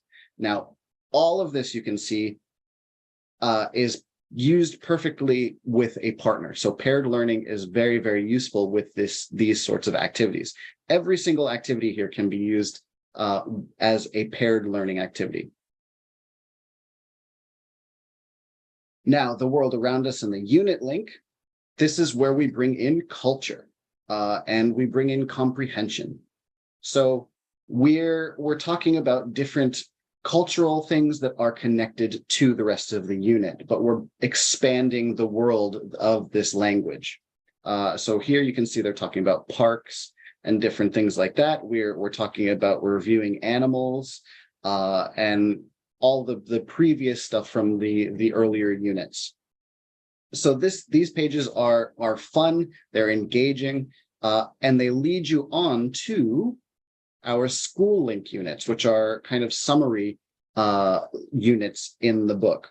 And this is where we start getting the serious CLIL content, and you can put it into a project. So here you can see there, we're talking about animals, animal sounds, where they live, things like that. There's very, very important connections here. And the CLIL content here, as you can see up at the top, maybe you can see it if your screen's big enough. This is a science lesson. This is a CLIL lesson that's focused on science. So we're connecting it back to a different subject. And you have a project, which we'll talk about a little bit later as well. So this project is used to connect the language that they've learned to their school science subjects. So that was just a quick crash course on how 21st century skills and are incorporated into our textbooks and how we can use them. But now I'm going to talk about that paired learning, partnered learning. So maybe you've heard this phrase before: 1 is lonely, 2 is company, and 3 is a crowd. So we really want to focus on that 2 is company aspect. We're talking about paired learning. Now, we are transitioning from that 1 is lonely era. Students were working alone at home, only interacting via computer, and there is a bit of loneliness there. And they're going from being alone, relatively speaking, to a big crowded class. And there can be problems with that. Some students might be overexcited about getting back to class. They want to see their friends. They want to play with their friends because they haven't been able to do it for a really long time. And that creates behavior issues. The students aren't necessarily going to be focused on your lesson. They're going to be focused on their friends. We had a great discussion on classroom management earlier, which is definitely all of those skills can be applied to this to make sure that you can control your classroom. But what I am also going to say is when you have your students working and you want them to work in partners because it will help control the behavior, but it also helps with those students that are maybe a little bit shy or a little uncomfortable about being in class after COVID.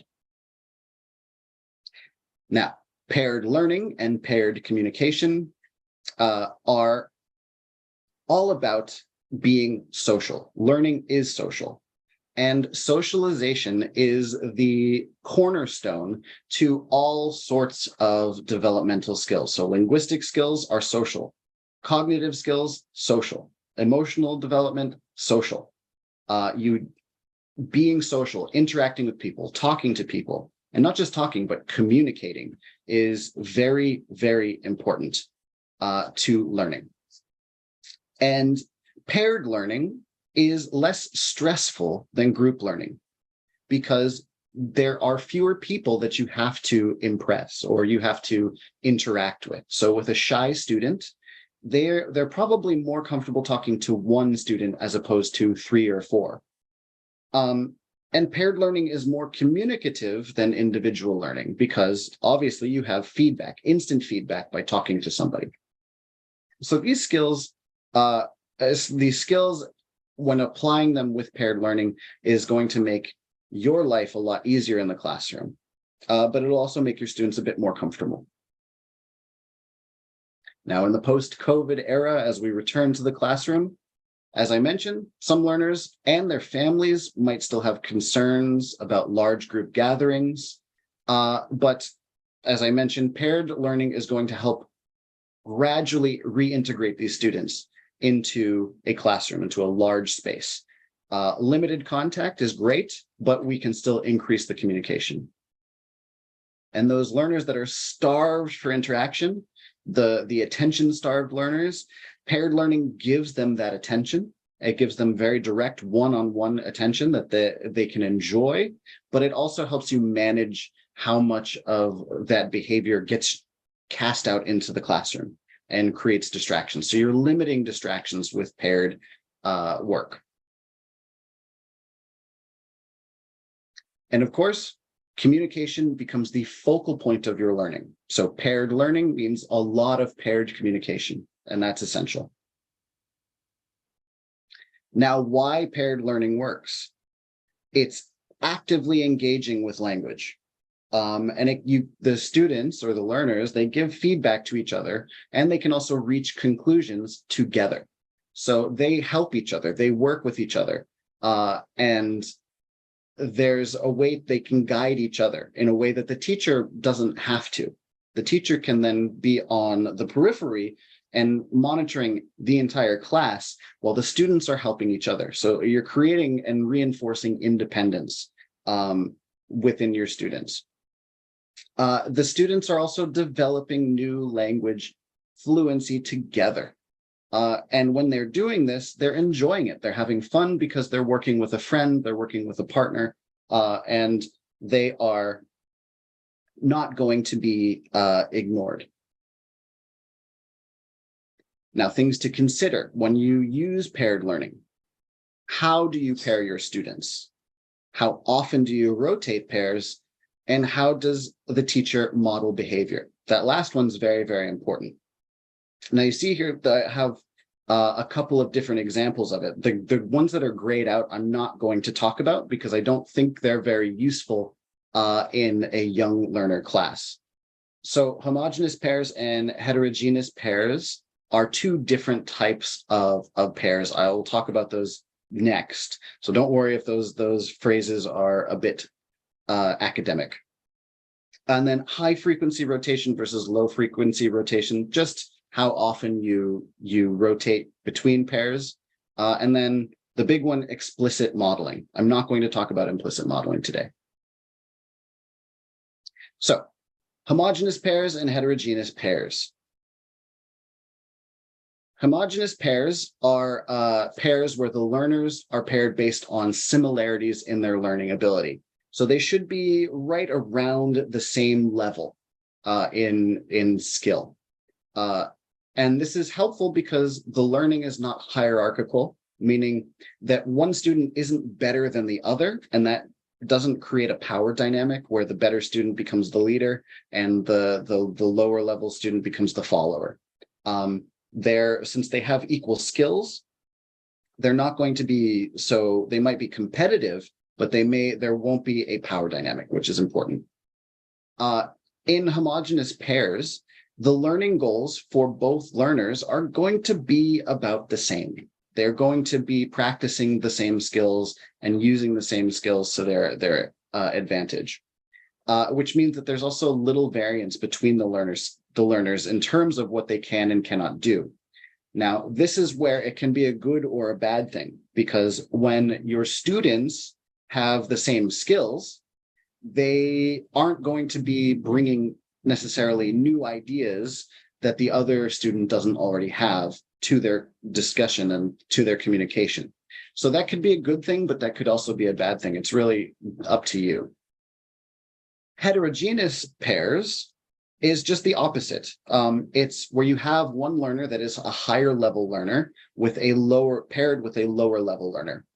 And in this case, it might be hierarchical, but it's supportive. The idea is that learning is supportive. The higher level student supports the lower level student.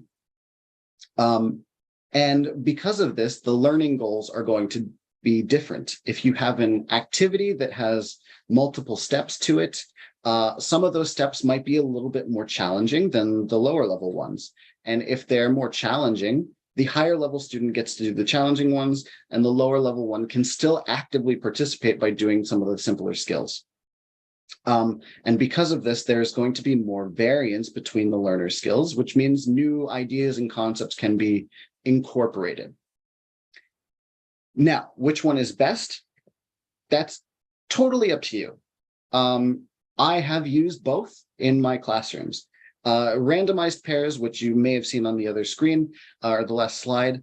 Randomized pairs just means you're matching students and pairing them up at random. There's no conscious decision on how they're paired up, and that's an okay thing to do too if you want to. But choosing pairs, when you choose your pairs, choose the pairs that work best for your class.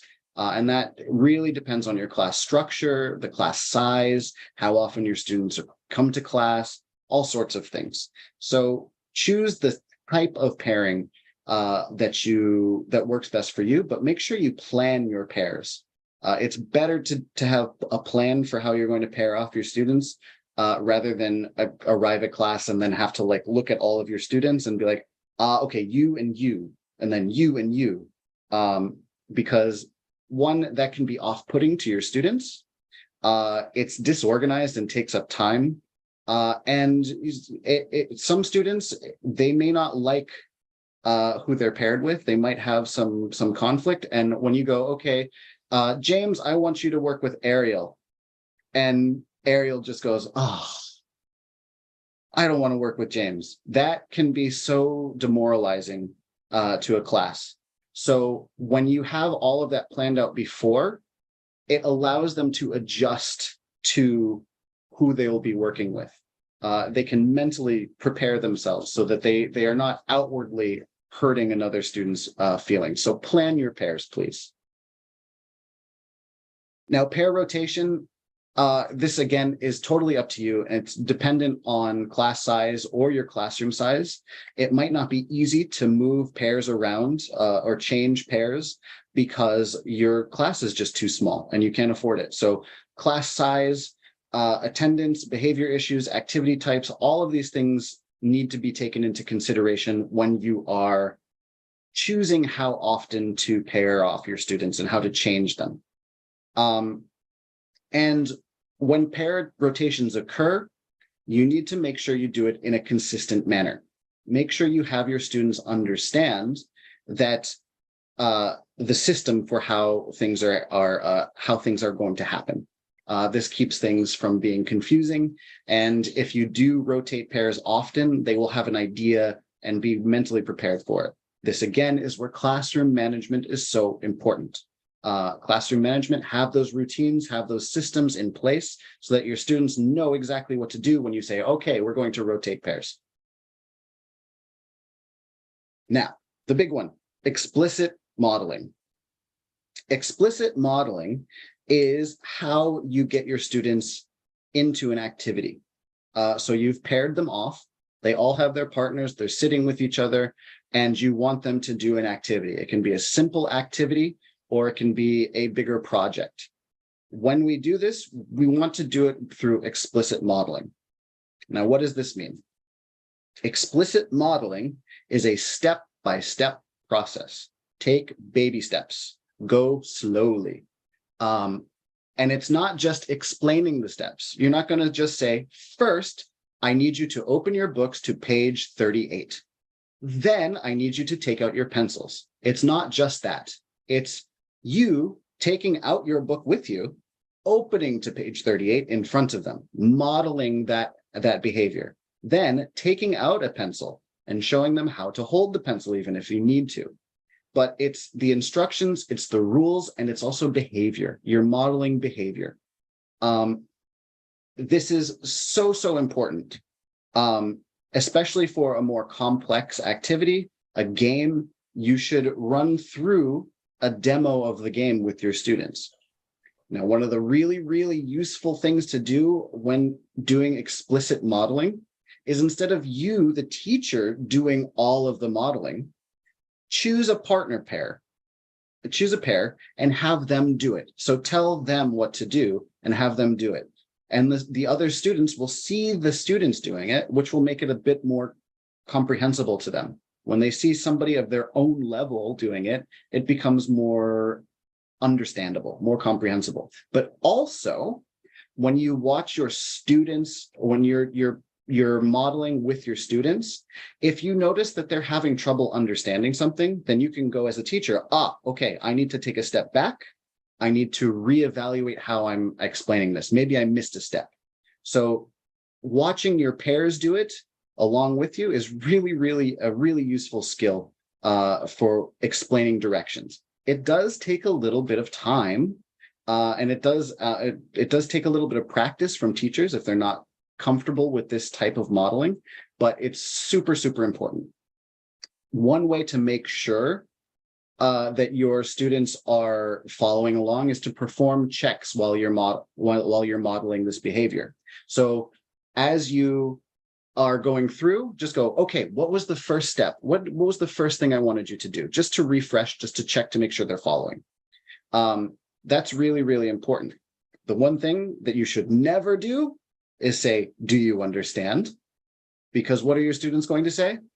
Yes, I understand. And that's it. Even if they don't understand, they will just say yes. So don't say, do you understand? Okay, so a paired communication example here. Let's take a look at this book page here. This is from the words and grammar section of the unit. Now, we have paired communication here that can be used for any of these topics. So let's just take a look at the first one here, the vocabulary at the top here. It says, listen and repeat. Now, in a normal class without any partnered activities, this would be the teacher would be communicating the vocabulary. So, or maybe an audio file would be playing. The students would listen to it and then they would repeat after the teacher. So it's kind of rote drilling. That's fine. You should incorporate that as part of your modeling, but then have the students do the actual activity on their own. That way, the students can also check each other's work. So with this activity, introduce the vocabulary, teacher introduces the vocabulary, and then have the students play a game, have them work with flashcards, have them play a matching game together.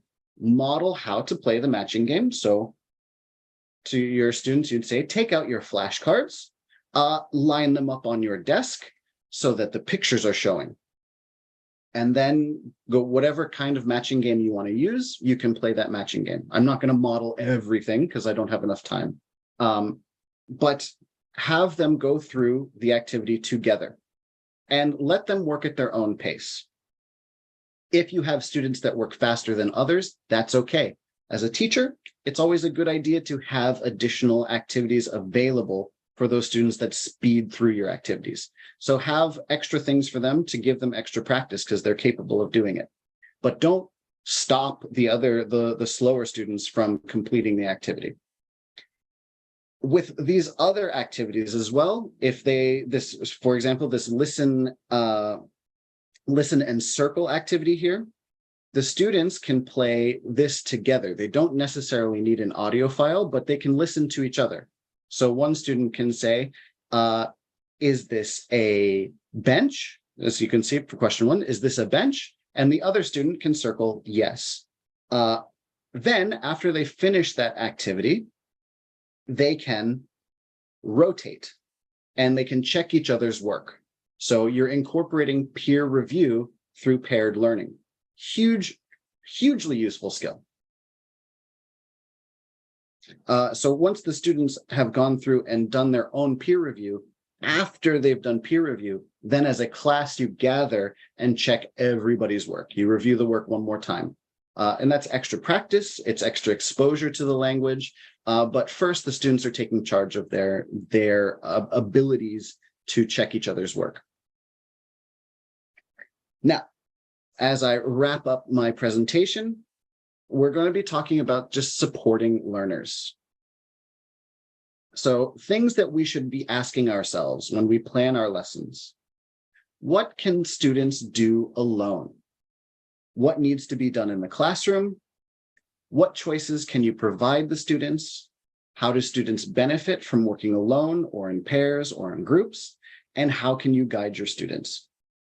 So when you approach a lesson plan or you approach a unit, think about these questions because this first question as well is becoming more useful because remember, students were working alone a lot more. So they might be capable of doing more independent study.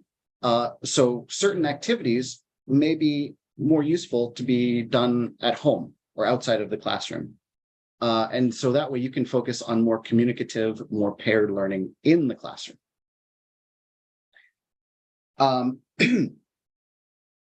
While you're thinking about these things, remember not just that your students were working independently during the pandemic, but that technology creates more opportunities for independent learning as well. So if they, with Hand in Hand, we have an app, a mobile app, there are things that they can do and practice with the app. Now, the app is going to be more individual, so you can keep that in mind as well. You can give young learners a structure to work you should be giving your learners a structure to work independently within. So you create the boundaries, but once the students are inside those boundaries, they can do whatever they want. And I'll give you an example of that in just a moment. Now, independent paired learning, meaning the two students are working together without much input from the teacher, requires a couple of things on the teacher's part. One, be patient. Two, make sure that your structure is level appropriate. And probably the most important thing is emphasize effort, not success. Make sure that your students are trying. If they try, that's half the battle. If they do it correctly, that's fantastic. But the fact that they're trying, they can learn from their mistakes. That's okay. Remember that playtime is learning time.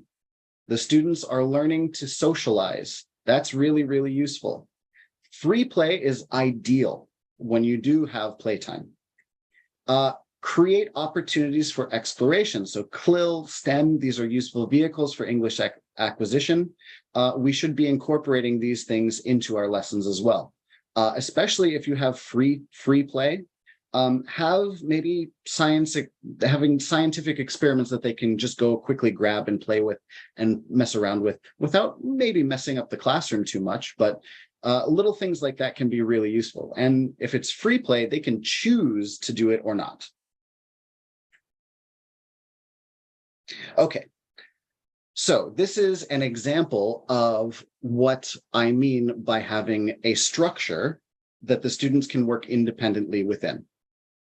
So we're going back to that school link, this CLIL activity.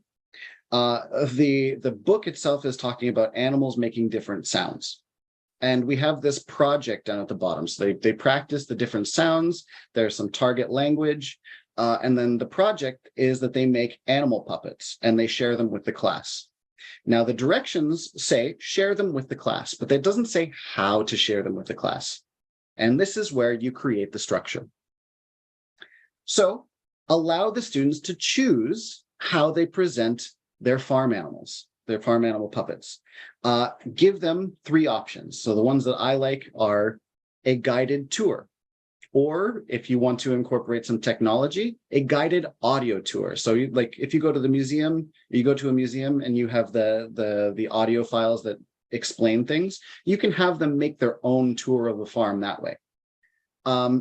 If they like art, they can build a barn, basically. So build a farm where they can talk about how the animals, where the animals live, what the animals eat, things like that. And it's more visual. Or if they like to play games, play an animal game, but have the students create the game instead of the teacher.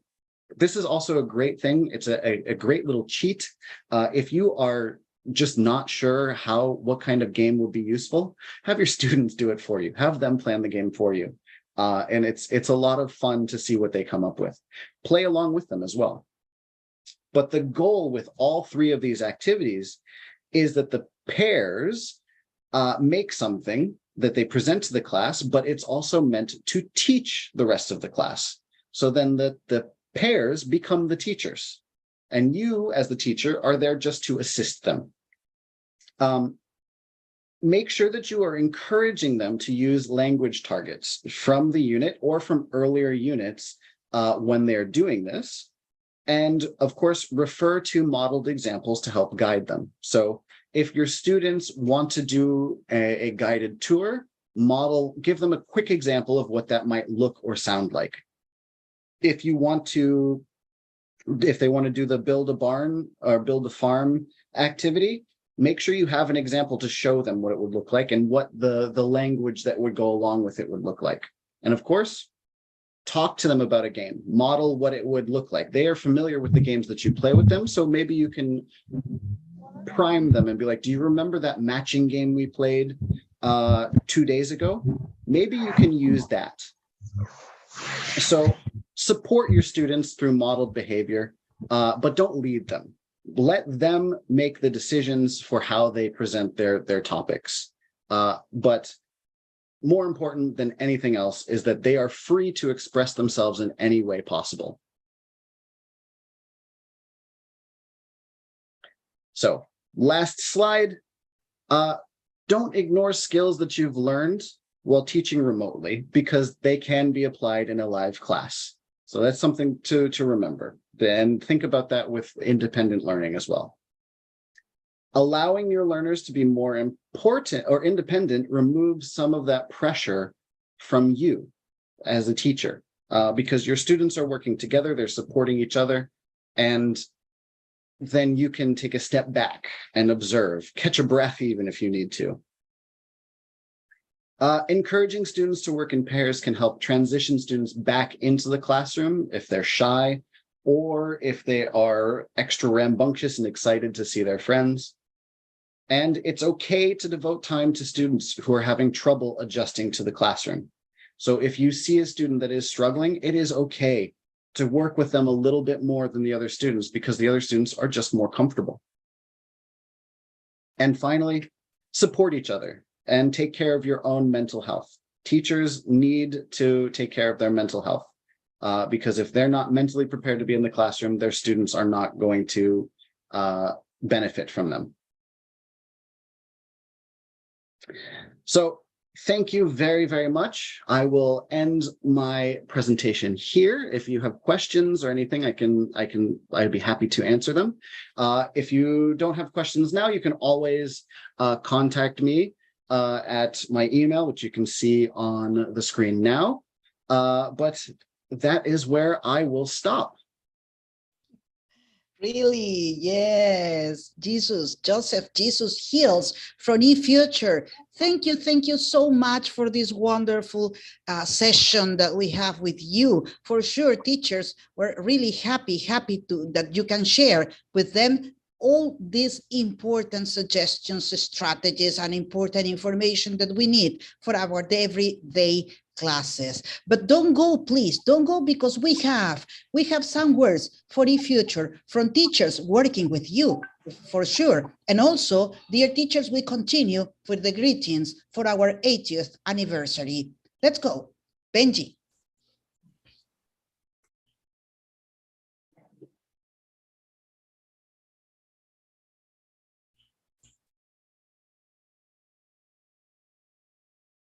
Okay.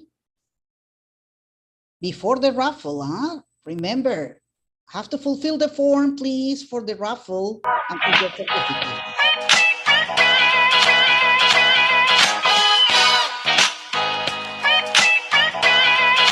Our hand in hand give our students the opportunity to develop the necessary skills to become successful readers, writers, and speakers, placing it with emphasis on enjoyment. Alongside the formal teaching of reading, grammar, phonics, spelling, listening, and writing, we have a book full of music and fun. All this encourages our children to keep working their English at home, following the learning process with the app. We are aware that different children learn in different ways, and our hand-in-hand develop all learning styles. We feel ready to keep going. We're thankful for all the support we received from you during the pandemic. You are the hand in our teaching challenging moments. Thank you, eFuture. Thank you, Nutesa. Hola, Hey. a nombre de Librería Códice quiero enviar un respetuoso saludo a Nutesa por sus 80 años de ininterrumpida labor en el sector educativo. A don Enrique Capelletti, señora Ana, y a todo el equipo liderado por Fiorelli y Mari Carmen, un abrazo fraternal y los mayores éxitos en su gestión, alentándolas a seguir en la ruta de la mejora continua y así mantener vigente el sello de calidad en los diferentes productos y servicios ofrecidos. Desde Arequipa, le deseamos un feliz aniversario. Hi, Nutesa. Congratulations on 80 years. That's quite an accomplishment. Good job. Keep up the good work. Hi, everyone. Happy anniversary. Congratulations. Lots of love from eFuture. Nutesa, happy 80th. Hi, Nutesa. Happy anniversary of 18 years. Congratulations. Happy anniversary, Nutesa. Yay! En Nutesa estamos comprometidos a llevar educación a todos los estudiantes peruanos. Por ello seguimos trabajando, adaptándonos a la era digital, brindando así de acorde a las necesidades de hoy, porque el aprendizaje no se detiene. Come with a student book, phonics component, and an activity book. All levels provide an MP3 CD, as well as a free app for more English fun. Components for teachers include the Teacher's Manual and Teacher's eKit. The eKit is an integrated ebook that includes audio, animation, and printable resources for classroom presentation. There are also flashcards, posters, downloadable resources, online support, and a puppet. With little hands, children and teachers are ready for the world of English in the 21st century. Join us and we'll explore it together.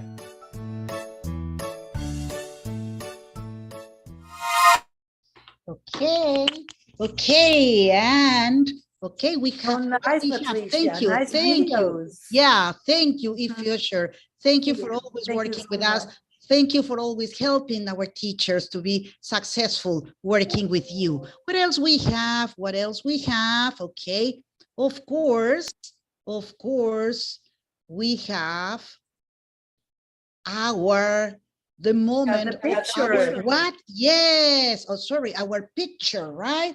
Our picture. So everybody turning on your cameras, please.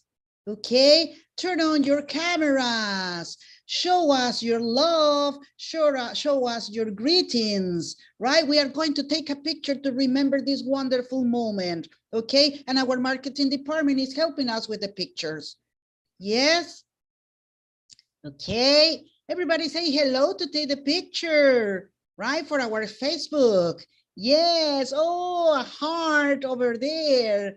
Yeah, thank you. Hello. Thank you for being here. Nice to see you. Nice to see Nice you. to Thanks see for you. being with us. Yes, thank you. Tell us when the pictures are ready. Yes. Tell us. Okay. Yes, ready? We are in the classroom. I think so. I don't know why. Yes. We switch immediately. Technology, but I don't know what happened. Benji, it was you? Yeah, it was me. Yes, Benji. Don't do that to me. Yes. I was afraid.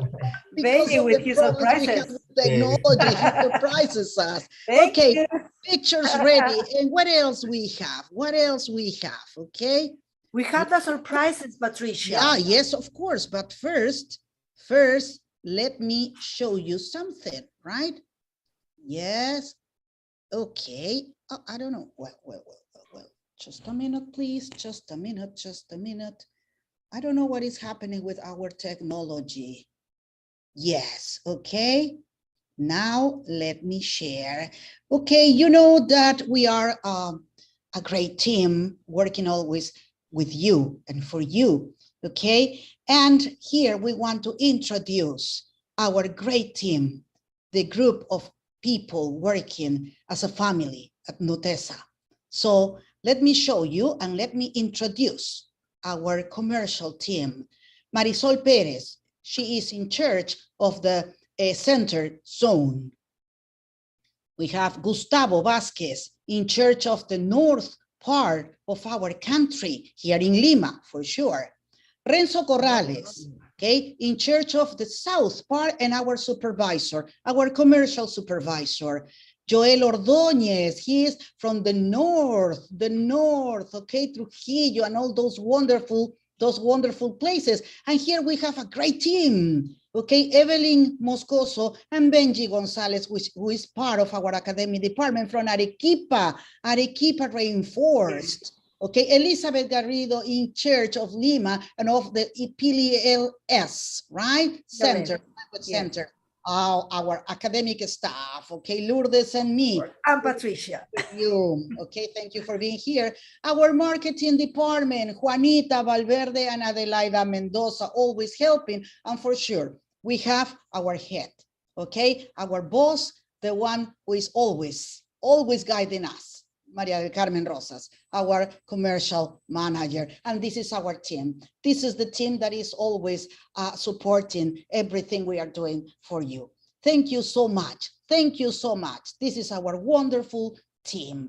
And what is next? What we have? We have the surprises and we have the raffles. Yes. Here we have the prizes. Wow, Patricia, we have lots. Yes. Can you read them? So we are going to start with what, Patricia? Let's see with CTS, Customized Training Services. We have 5 prizes for their Facebook academic event in November.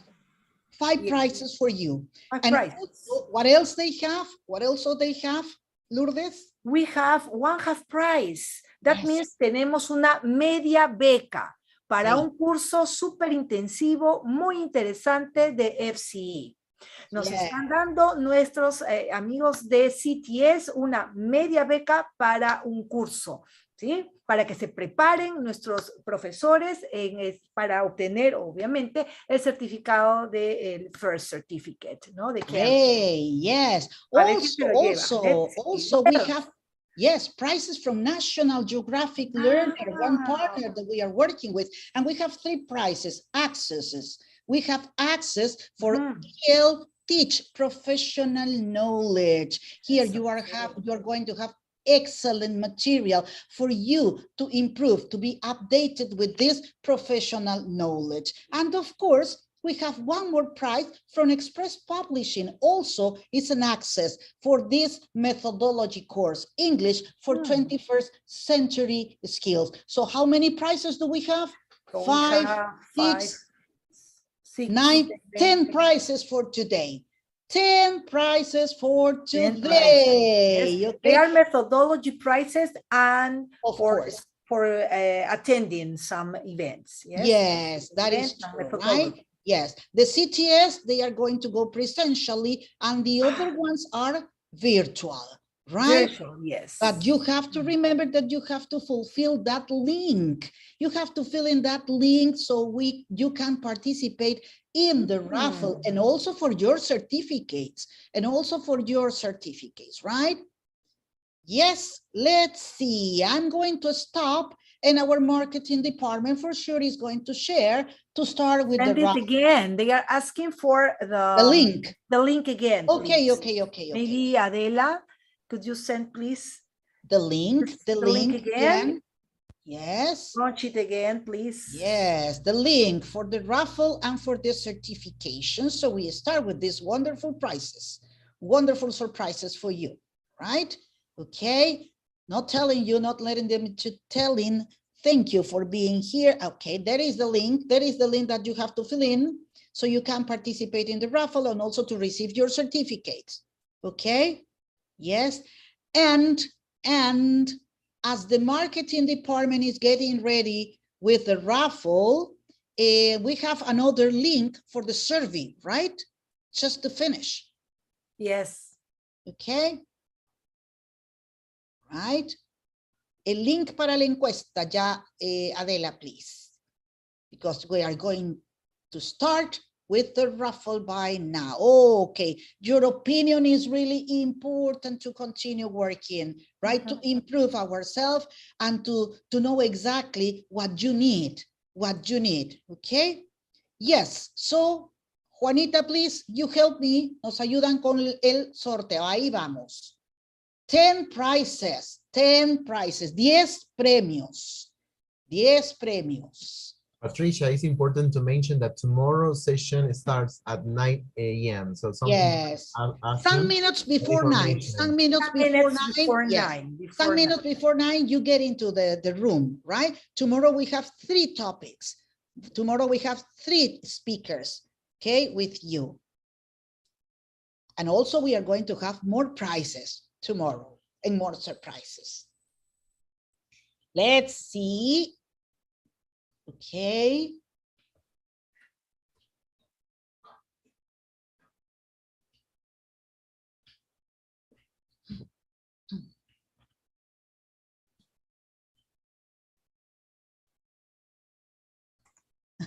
Thank you, Joseph. Thank you. Thank you so much.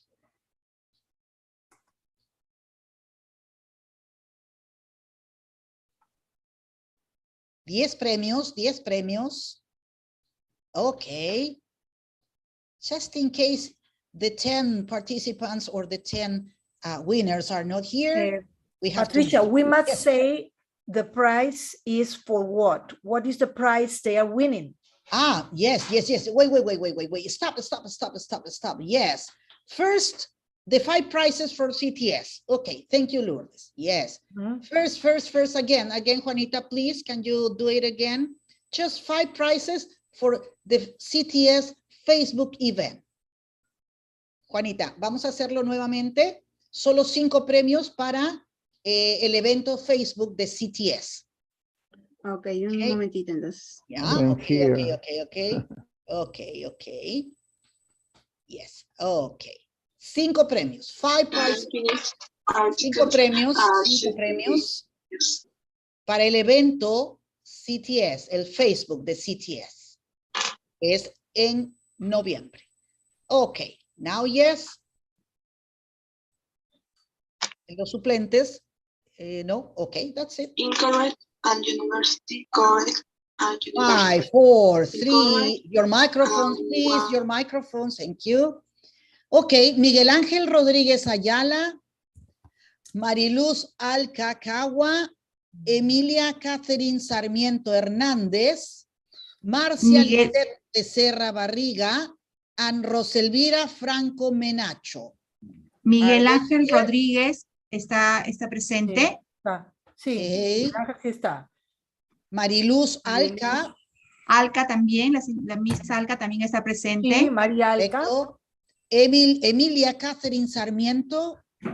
También está presente la Miss Muy Emilia. bien, congratulations. Marcia Lisette Becerra Barriga. Marcia Becerra, también está la Miss presente. Roselvira Franco Menacho. Roselvira. Franco no. Presente. Hay una persona. Yes. Ahí Present. está. Present. Yes. Okay, probably is the name. Entonces tenemos los 5 primeros premios para el evento CTS, el evento de Facebook de CTS en noviembre. Ahora vamos a la media beca for the first course, todo de CTS, un premio. Juanita. Un premio, la media beca. Así es, una media beca, muy bien.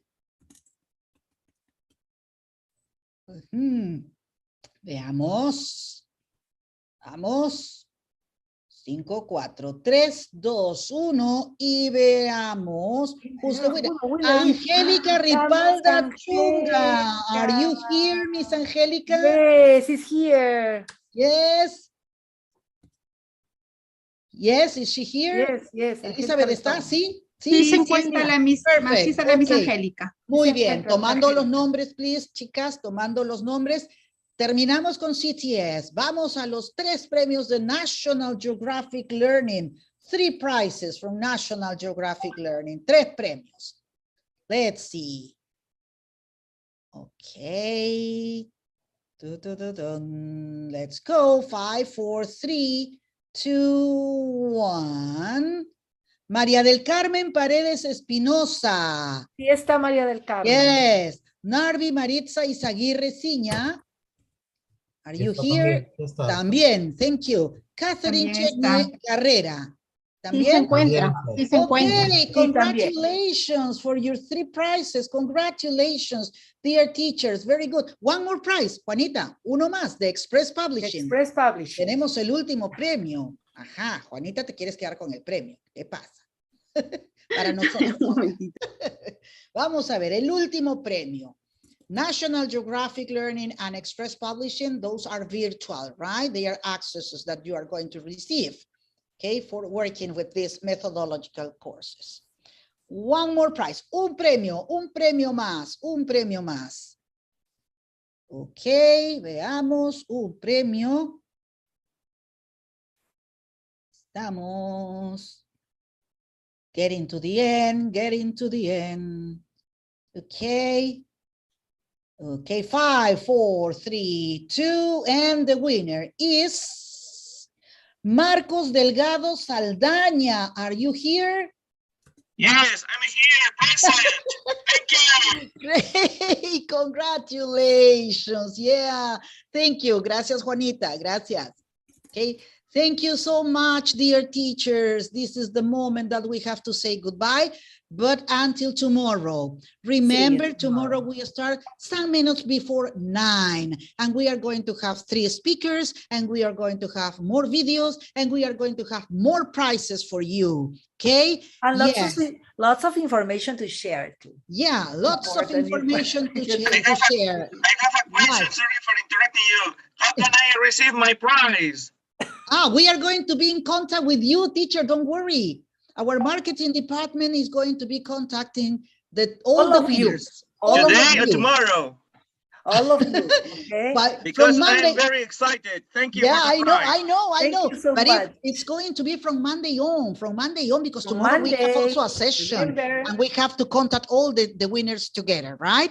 So be patient. Thank you so much. Sweet dreams. Don't worry. Okay, thank you. So, thank you very much. Thank you so much. Thank you very much for being here on our Meet convention, celebrating our 80th anniversary. Thank you. God bless you, and see you tomorrow. And see you tomorrow. Open your microphones. Open your microphones. Unmute yourself and say goodbye. Goodbye. See you tomorrow. Bye-bye. Bye. See you tomorrow. Thank you so much. Congratulations. Bye-bye. Bye-bye. See you. Cerrando sala. See you tomorrow. See you tomorrow. See you tomorrow. Uno. Bye.